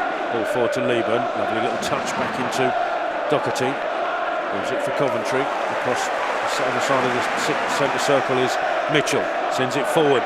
Godden will jump. Just leave it out of the way. Will it run out to here to Campbell? No, it doesn't. Wrexham intercept, and it's moved across to the left-hand side of McLean. McLean into the feet of Mullin. Back out to McLean on the left-hand side. Mullin once more, ball forward. Palmer trying to touch it round the corner. It's blocked by a combination of Coventry and Mitchell. And Lieburn just couldn't quite get there. Milken got in, and Scar got away with it. Berry and Scar got away with it a little bit there. And manages to find Lee, and it's now out with McLean. McLean. That's got to stick for me, Tom. That has to stick. Lee takes over again. Across the other side is Rathbone. Further right, Barney. He touched, but Campbell didn't react and get there. But still, Barnett has it. Back to Rathbone. Thought about lifting it. Goes past Doherty. Now sends it into the box. Edwards clears it away. Up in the air. Dobson and Berry challenge, and Berry wins out. And then Lieburn trying to find Berry once more. And just the ball to him was too short. Wrexham have it back. Yeah, but Dobson. Out left to Lee. Lee, little touch forward to Palmer. He's got McLean outside of him. McLean on the left-hand side, looking to take on Edmonds Green. Goes past him as well. Ball into the box, too far in front of everybody. What the Wrexham fans are complaining for. I think maybe they thought Campbell had held onto Barnett. Campbell brings it away. Game's getting stretched. Really stretched, and the point I was making is it's gone up to Lieburn twice. He's tried to flick it in, into support twice, but it's really important that they stick, because otherwise our back line can't progress. We get caught on the edge of our 18-yard box, and Wrexham are in the ascendancy and on the front foot. So on the second one, I'd have definitely made sure that I secured possession for the team rather than try to set a player running beyond me. Charlton had possession with Edwards on the left. 1-2 with Doherty. Goes back to Gillespie, who's going to look cross-field. Looking for Lieburn, who jumps, but it's just too... It was fizzed to that cross, rather than being hung up in the air. It was fizzed beyond Lieburn and away for a goal kick. Yeah, it's driven when it needs to be floated. I've obviously had the privilege of playing with Miles' dad, Carl, and it was the easiest out ball in the world. If I'm honest with you, Tel, we called it a free hit, because you could go from anywhere on the pitch, 60 yards, 80 yards, 30 yards. You just drifted it up to Carlo, and you know that he'd just be a pain for the centre half he was up against. But if you drive it, you're not giving him a chance to get on the end of it at all. Okonkwo with a goal kick. It's long. Edwards under pressure from Palmer. Gets his head to it, but directs it straight to Lee, who's out to McLean. Back to Lee. Corner of the penalty area now. Back to Dobson. Dobson back out to McLean. McLean looking to take on Edmonds Green again, and gets the ball in, and it's fizzing around the edge, and Doherty missed it, but fortunately for Charlton, Coventry levers it away, and it's sent Therese Campbell on his way down this left-hand side. Can take on Rathbone, who can't pull him back. Ball into the centre, it's behind Lieburn, and it's allowed O'Connor to get in front and take over. Back out to Barnett. Barnett taking on Edwards. Ball into the box, a dangerous one. Header coming in from Palmer, but I think it was Mitchell might have got there first, and it's away for a corner. Yeah, I mean, that's exactly the point I'm making. Ball from Campbell up to Lieburn has to stick, because when it doesn't, we're facing a corner against, and it's 4 or 5 seconds after that interception, because the game's so open, it's easy for Wrexham on the turnover to pick a pass through. And they're taking care of the football when it goes into a midfielder and a striker way better than we are at the moment. It's actually Gillespie who got his head to that and put it away, but it's a corner to Wrexham. O'Connor on their right-hand side. The referee wants a word with the assembled players in the 6-yard box. Charlton looking to make a double change in front of us. Yeah, I think that's right. The game's massively stretched, and there are players out there whose legs are just fading, and I know we're only 60 minutes in, but I think this is probably the right thing from Nathan Jones, because at the moment I think Wrexham are holding the upper hand. The referee's now happy for the corner to be taken. O'Connor sends it under the crossbar. Mannion can't get there, it drifts across everybody. Well, and out for a goal kick. Well, he went searching and he found nothing, Mannion, so he's lucky that didn't find a Wrexham head, because the goal was gaping. Double change for Charlton is going to be Terry Taylor and Annan Campbell. Yeah, and that's where I think the game's become extremely stretched in midfield.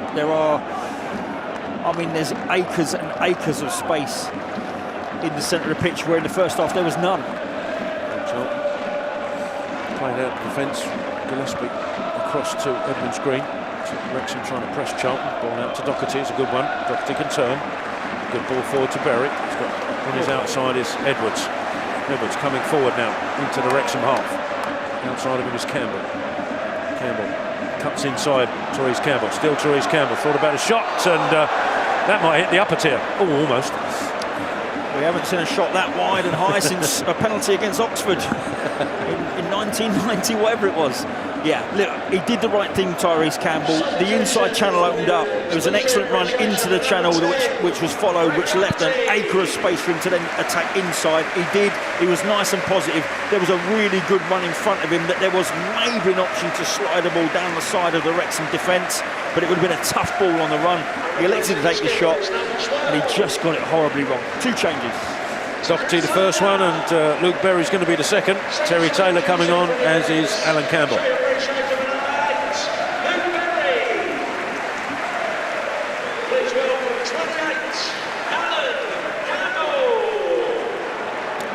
Campbell will be the high point of that, I would have thought. Terry Taylor will go alongside Coventry. And we'll see how that looks. But, you know, that last move of ours was actually a very, very good move. I know the end product wasn't great, but we played out from the back. We went into midfield. Doherty and Berry linked up nicely, which led to the ball out with Campbell. You know, but we were open out of possession, without any shadow of a doubt. The game was way too open. If you're a manager on the sidelines, you're not comfortable with that. Taylor's first contribution is to win the ball in midfield. He's released Coventry on the left. Therese Campbell to his left-hand side. Campbell, 3 Wrexham players around him, goes back inside to Coventry. Got Terry Taylor just inside, ball into the box, looking for Campbell, headed away. Terry Taylor will pick it up, gets a shot in, taking a deflection off of Gordon, I think, and away for a goal kick. Yeah, I think on the cross in, you've got to be looking for Miles. You know, Campbell attacking their centre half is a tough win. You know, so if Miles peels off on the diagonal to the centre half furthest away, that's where you've got to concentrate on delivering. Whether, you know, I understand why you're delivering to the middle of the 6-yard box, because that's ultimately where most goals are scored. But on this occasion, I think you've got to go for your powerhouse aerially in Miles. Goal kick headed away by Gillespie, straight to Rathbone, who sends it skyward and forward. It's been for Mullin, headed away again by Gillespie. Palmer intercepts. Gillespie again with a header. Campbell's going to have to battle for this, but he loses out to Dobson. Out to Mullin. Oh, he's backheeled it, trying to find Barnett. Backheeled it straight out of play. Yeah, the one thing you know about Campbell is he won't pull out. That ball was beautiful for George Dobson in terms of where it was sat. He knew he could come and attack it. He was in, you know, front foot, weight going forward, and he could win the ball and hit the man. Campbell was a sitting duck there, and he still went for it, to be fair. Leeburn with a flicked on header from the Edwards throw, but he kind of gets there first, trying to find McLean. He's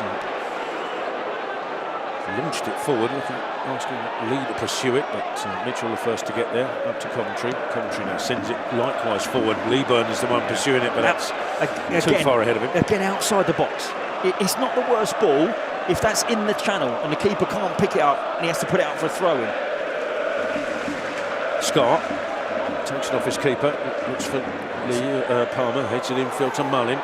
Gillespie too close in attendance, takes out Mullin. There'll be a free kick to Wrexham. Halfway inside the Charlton half, just left of centre. Yeah, and there's a difference in sticking. It's a wonderful cushion header from Palmer into Mullins. He pins his centre half, and it sticks, and they get the free kick, load the box. And there's one highlight there of making a ball stick and giving it away when you shouldn't. Charlton just under a little bit of pressure the last few minutes. Changes have been made from Nathan Jones. How will they pan out? There's Dobson and O'Connor over this free kick. Dobson's going to leave it to O'Connor's left foot. So it's got halfway inside the Charlton half. O'Connor sends it into the penalty area. It's a deep one. Coming in at the far post is Scar. Heads it behind for a goal kick. He does not. He does not. The Wrexham players incensed by that, and McLean's got himself a booking as a result. Yeah, it's a corner all day long. All day long, that's a corner. I'm not so sure. Yeah, no, 100%. It's a corner. It's not even debatable, in my opinion. That was a good header from Edwards. He gets inside his man and he wins it clean, I think. Listen, my eyesight's not what it used to be, so I'm not as confident as I once was, but I'm pretty sure that was a corner. Yeah, it's in the replay. My gut feeling was a bit like the referees, that Sky just had it behind, but either way, it was a Charlton goal kick. McLean got himself a booking, and the Addicts have taken the free kick, and Coventry goes back to Manning. wants it back, Coventry, but Mitchell's probably in a better position and receives it. Mitchell lifts it forward. Leeburn's not going to find that.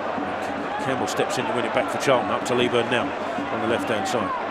So reverse ball back into Campbell. It's a good ball as well. Campbell goes back outside, sends Leeburn into the penalty area, but leaves him short, and Scar can clear it away. Shame, really good play from Leeburn to hold up, wait for support, excellent flick inside, and if Campbell just pushes that ball a little bit further into space, Leeburn has an opportunity to drive into the opposition penalty area.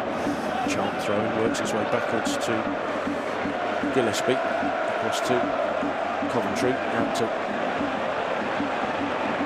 Therese Campbell. Ball back inside to Coventry. Coventry little touch to Campbell.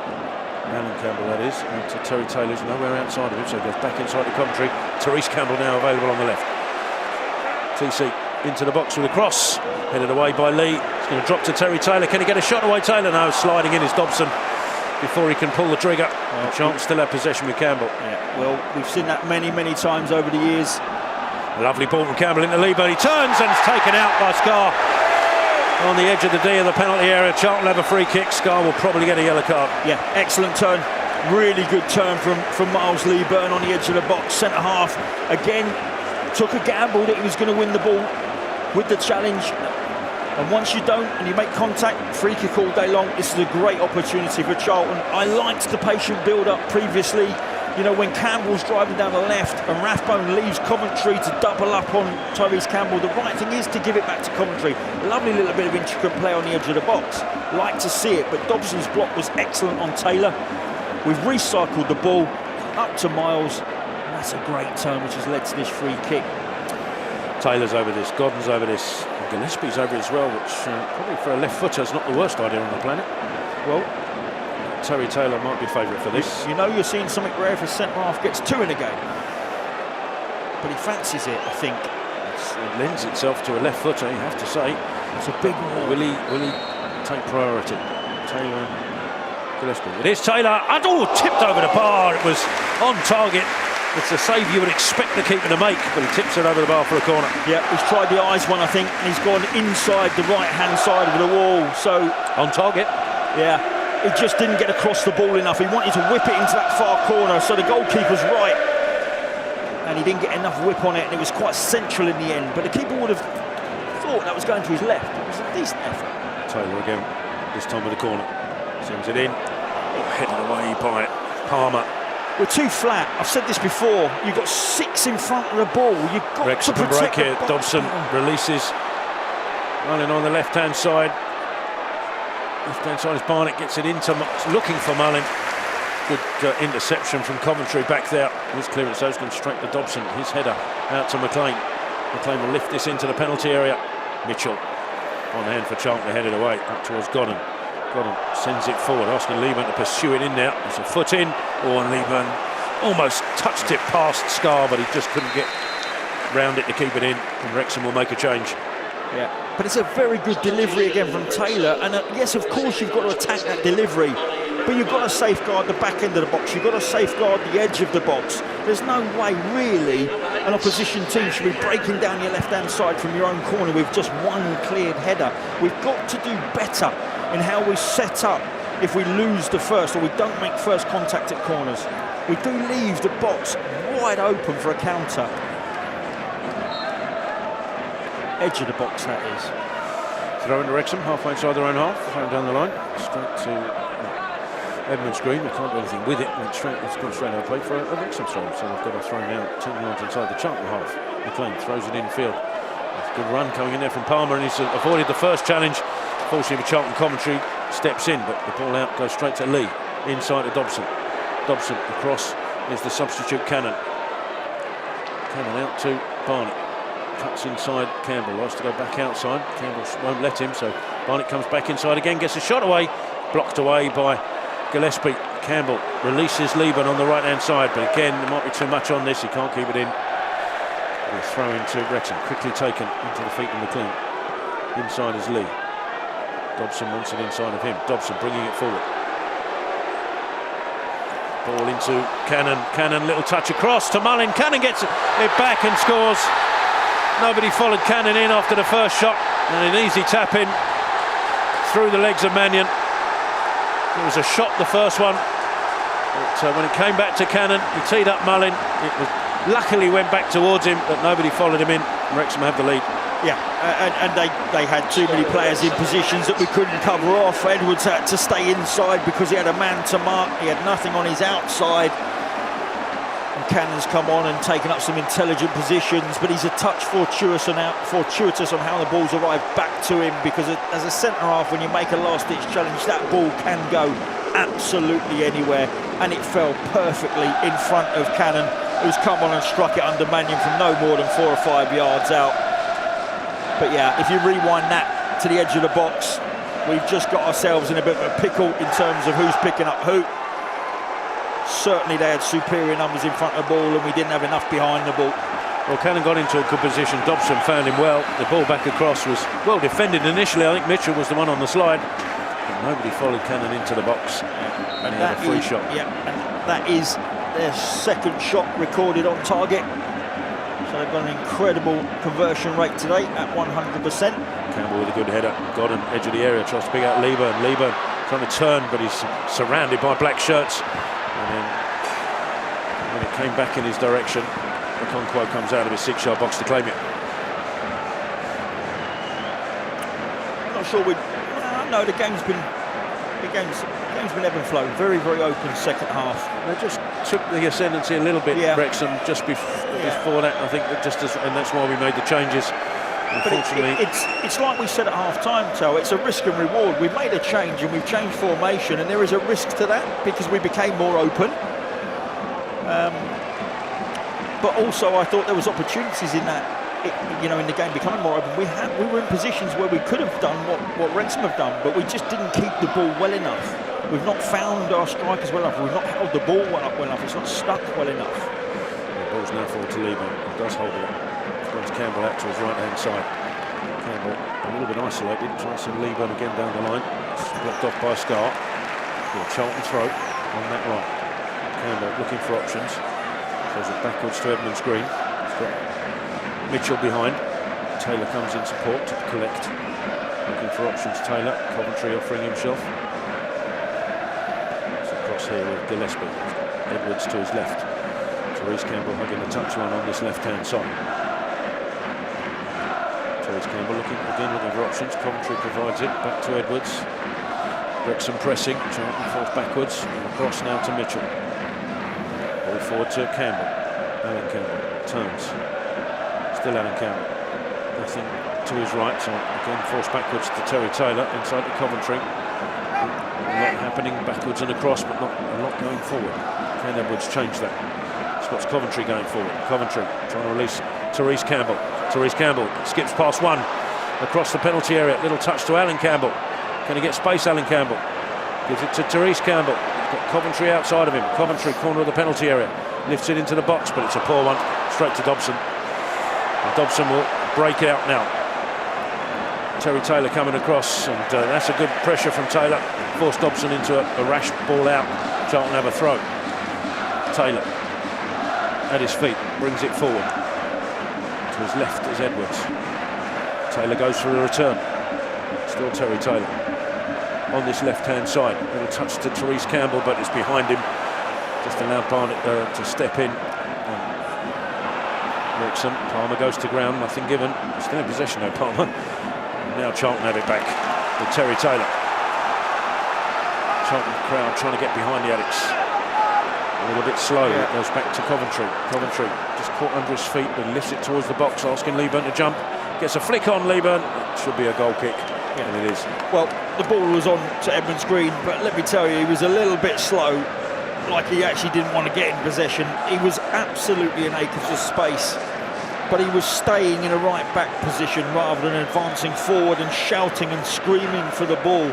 Wing back was at home in McLean next to his 3 centre halves. He had the whole channel, and we could have easily pushed it out there and found him.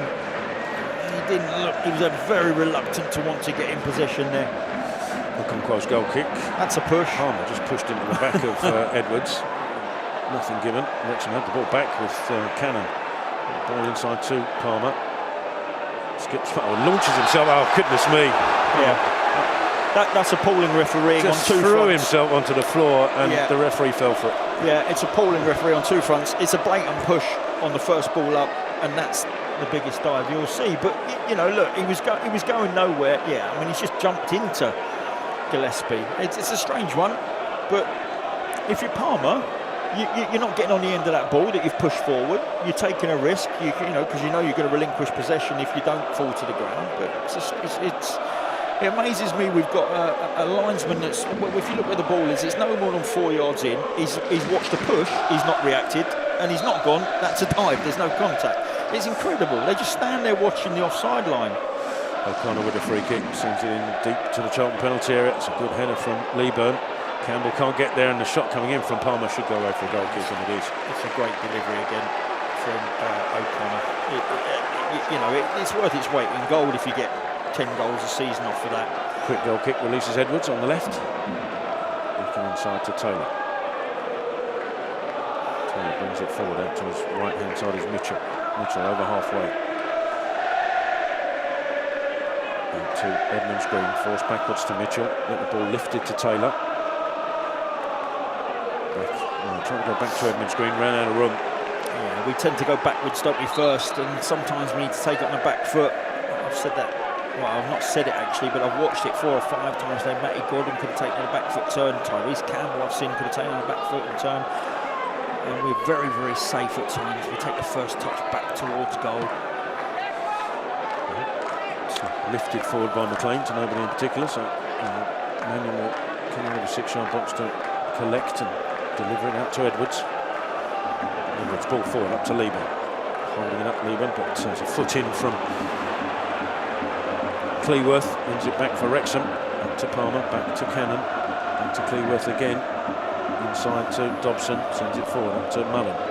Mullin, little touch inside to Barnett. Barnett attacking the penalty area. Barnett onto his right foot, lifts it so well over the bar and into the back of the Jimmy Seed. Yeah. Well, you've got one natural wing back there, and you've got one unnatural wing back, and you know, no complaints. It's a risk again if you put Tyrese Campbell at wing back. I'd love to see the goal in its entirety again, because that's where we were short in the left wing back spot. Edwards has come from left-sided centre half, picking up somebody into the left wing back spot. But it is a midfielder that's broken through, so we'd have to see him pick up there as well. But yeah, it's a tough ask for Campbell. You know, he's suddenly covering a whole wing by himself, and he's been running the channels as well. Another change coming for Charlton very shortly. Looks like Ben Hilton's going to come on. As Charlton go forward, Wrexham clear it away. It's Lee, ball infield, Dobson. Cannon in the centre circle. Can turn. Cannon back to his right hand side is Barnett.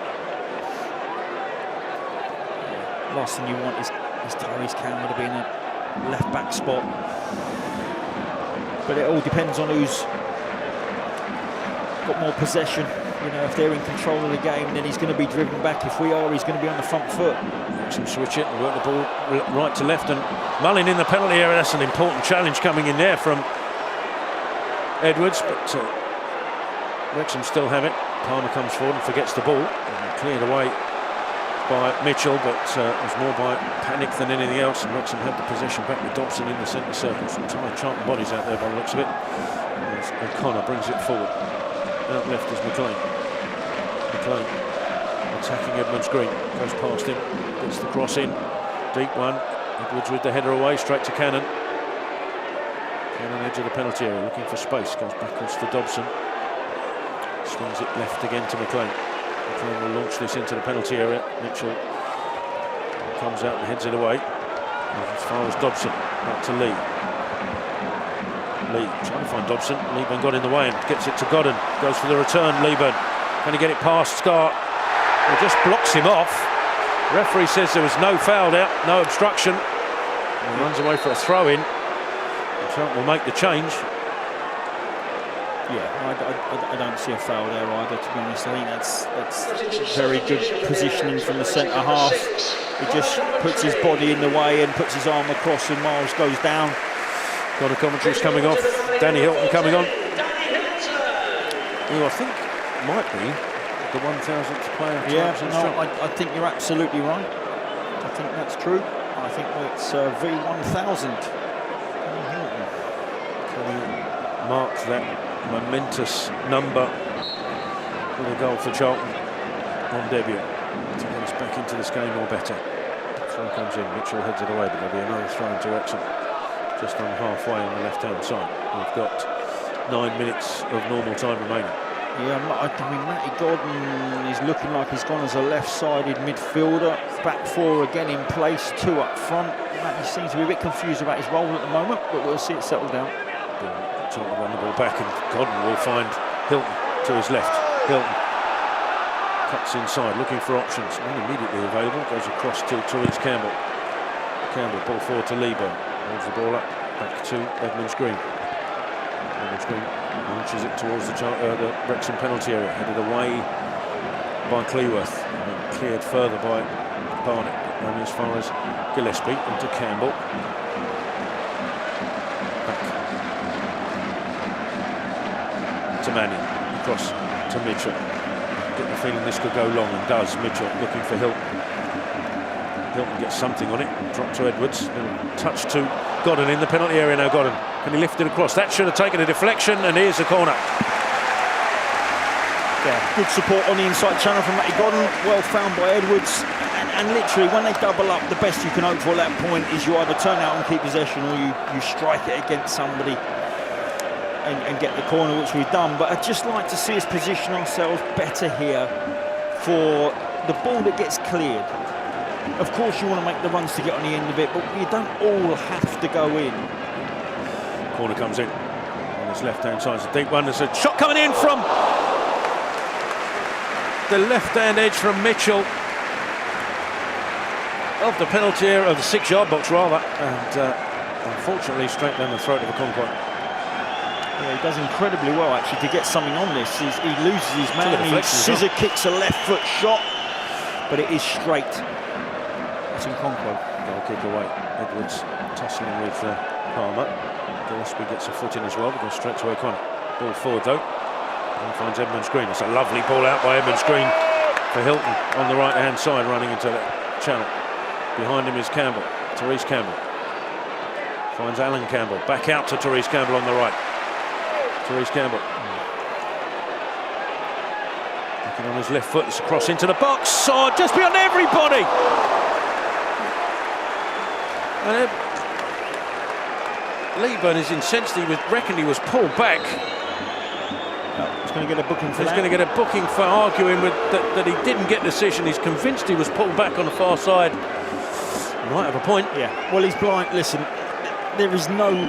He might have a case, but there's no way the referee can spot that. It's just simply can't. It's on the blind side of him. So you have to give the defender. You know, if he has done it, and we haven't seen a replay that's conclusive enough, if he has done it, he's got away with it. But let's talk about the cross. What a wonderful cross it was, begging to be put into the back of the net. We had 3 players lined up to try and get something on the end of it, and it's evaded all of them. Goal kick goes straight up play for a Charlton throw. Wrexham want to make some changes. Yeah, it's not. Do you know what? I've seen a replay. Tough to give that. Tough to give that. You've got. I mean, it's got to be a blatant shirt pull. So we've got Barnett coming off from right hand side, and Revan will come on. And the second change will be Farl coming on. And coming off in his place will be Paul Mullin. Yeah, he's been relatively quiet. Relatively quiet, Mullin, and yeah, he just needs to get off. For the referee, just get him off. Mullin's saying it's not him, and I think this is a ploy, actually. Oh, here we go. And they're just telling now Palmer, who's drifted across to the middle of the pitch, to now go down. Yeah, it's poor, but it is what it is. They've got the lead. You're going to see all these little shenanigans, but that is pretty poor from them. It's not really a Phil Parkinson thing either, if I'm honest. If you know him as a bloke, if you know him as an ex-player, this is the sort. He'd have gone and picked Palmer up if he was in a Charlton shirt. It's the sort of thing he wouldn't advocate, I don't think. So actually, it's Ollie Palmer coming off and not Paul Mullin. So the referee fell for that. However, when you're winning 2-1 away at the Valley, it's a brilliant result. Charlton players incensed with the referee that is allowing all this to happen. I always say this, Tel, we've said it before. Do they really add on the amount of time that's been taken there? We'll see. I'm not sure they do. We've got 4 minutes of normal time remaining. As Edwards prepares to take this throw, he does, down the line. Headed away. Headed from Taylor infield, but it's going to be picked up by Lee. He's trying to send McLean away on the left-hand side. Campbell in pursuit. McLean just checks back and inside to Lee. All forward. Redmond's Green got something on that. It'll be away for a Wrexham throw. Halfway inside the Charlton half. McLean with it. On the left.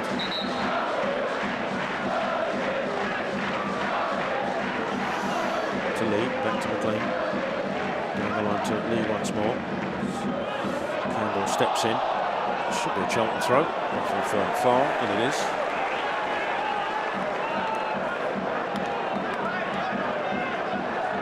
Green down the line. Foot in from O'Connell in front of Hilton. A Charlton throw. Edwards Green again. This time we're going to Leeburn. Drops to Campbell. Sends it down the line.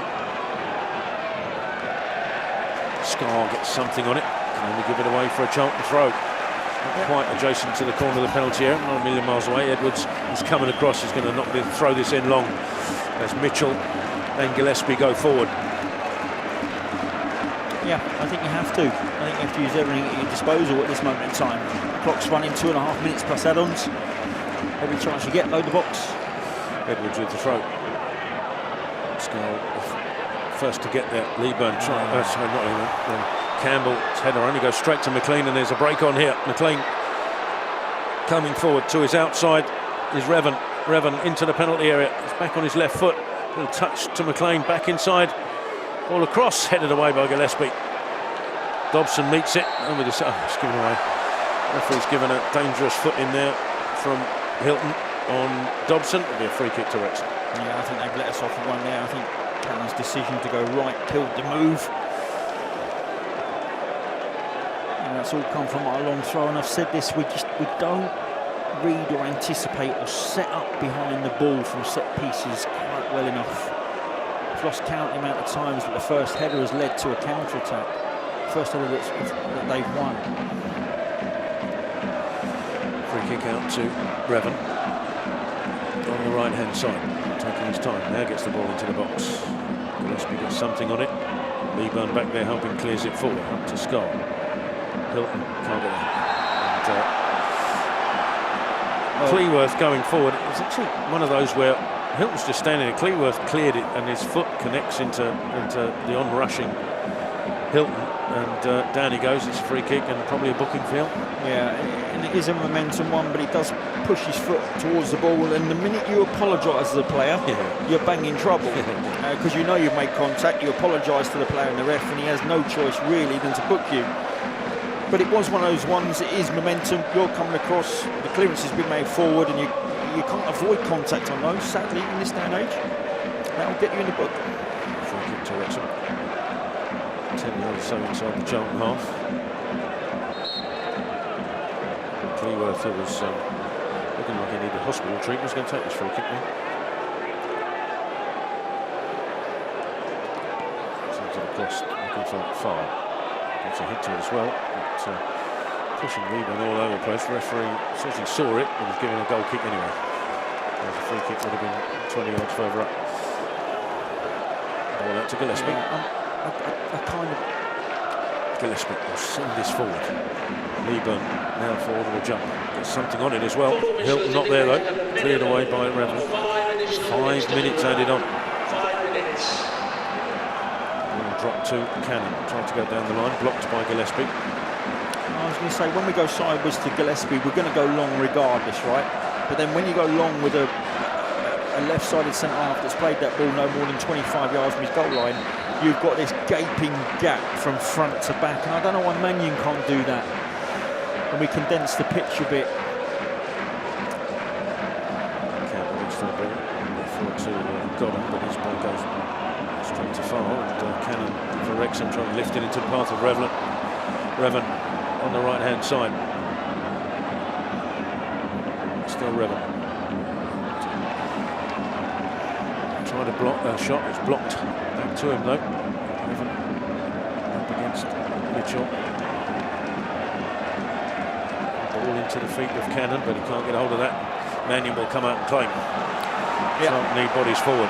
They do, because the ball's spending time in exactly the area we don't want it to. We've gone short again. Gillespie. He sends it long. Leeburn and Hilton both come to the same ball. It's won by Cleworth. Dobson heads it away. The Charlton throw in. Taylor comes across to take it. Throws it back to Gillespie. Gillespie sends it towards the Wrexham penalty area. Hilton can't get there, headed away by O'Connor. Campbell picks it up for Charlton. Back to Edmonds Green. Then looks to send this to the Wrexham penalty area. Leeburn this time will head it into Hilton. No, and he can't get there. Just too far ahead of him.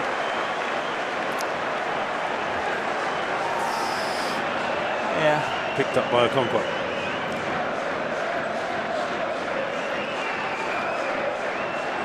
Yeah, it's got to that stage where unfortunately we are long balls, knockdowns either way, whether that's flick-ons into space or knockdowns into the midfield area.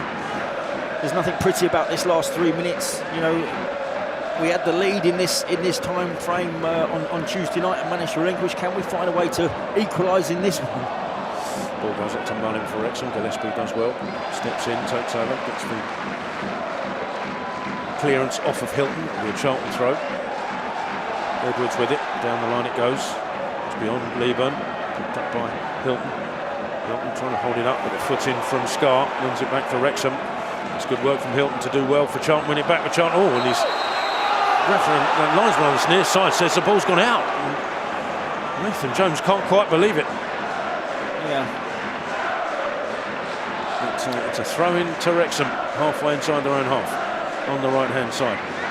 And there was one bounce that looked iffy. But he's razor sharp on that one. Can't see a push for love nor money 5 foot in front of him.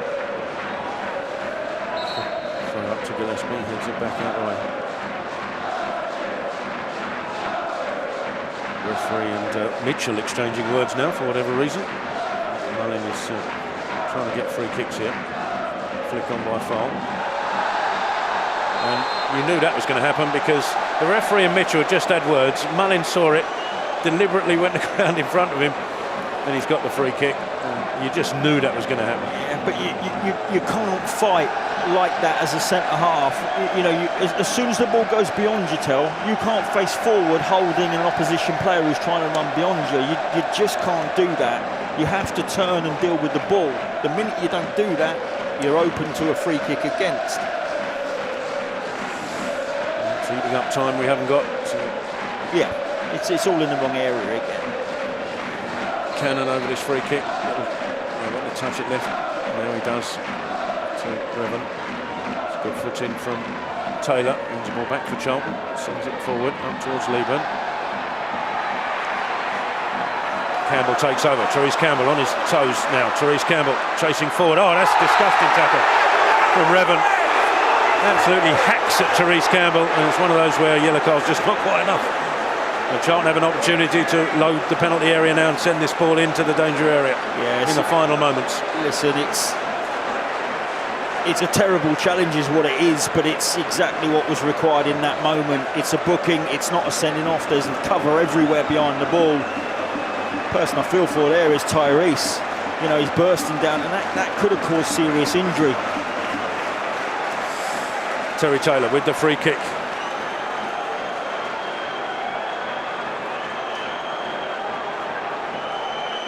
Mitchell again getting pushed and shoved.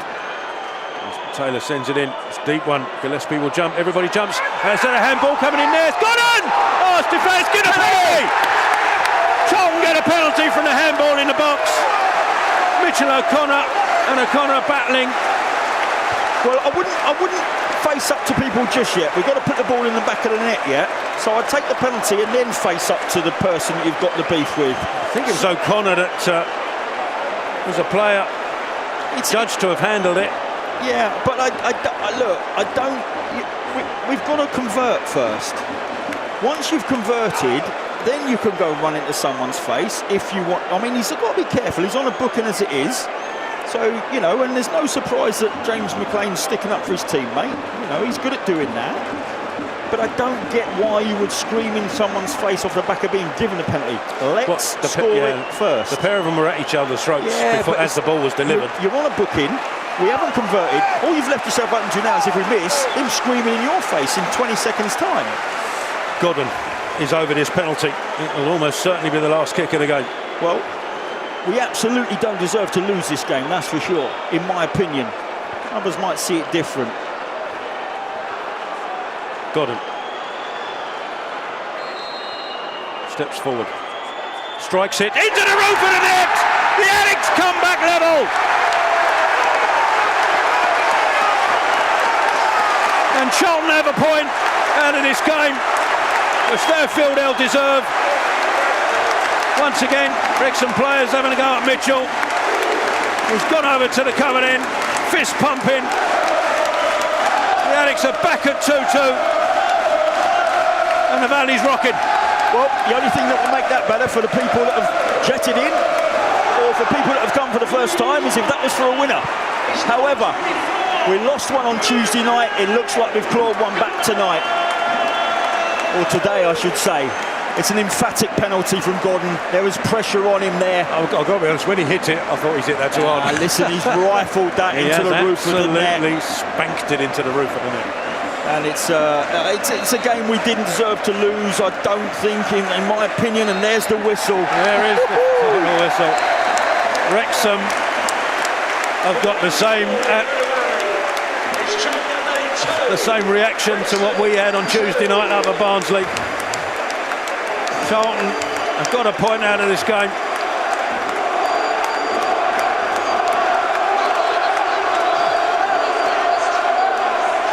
And in some dramatic style.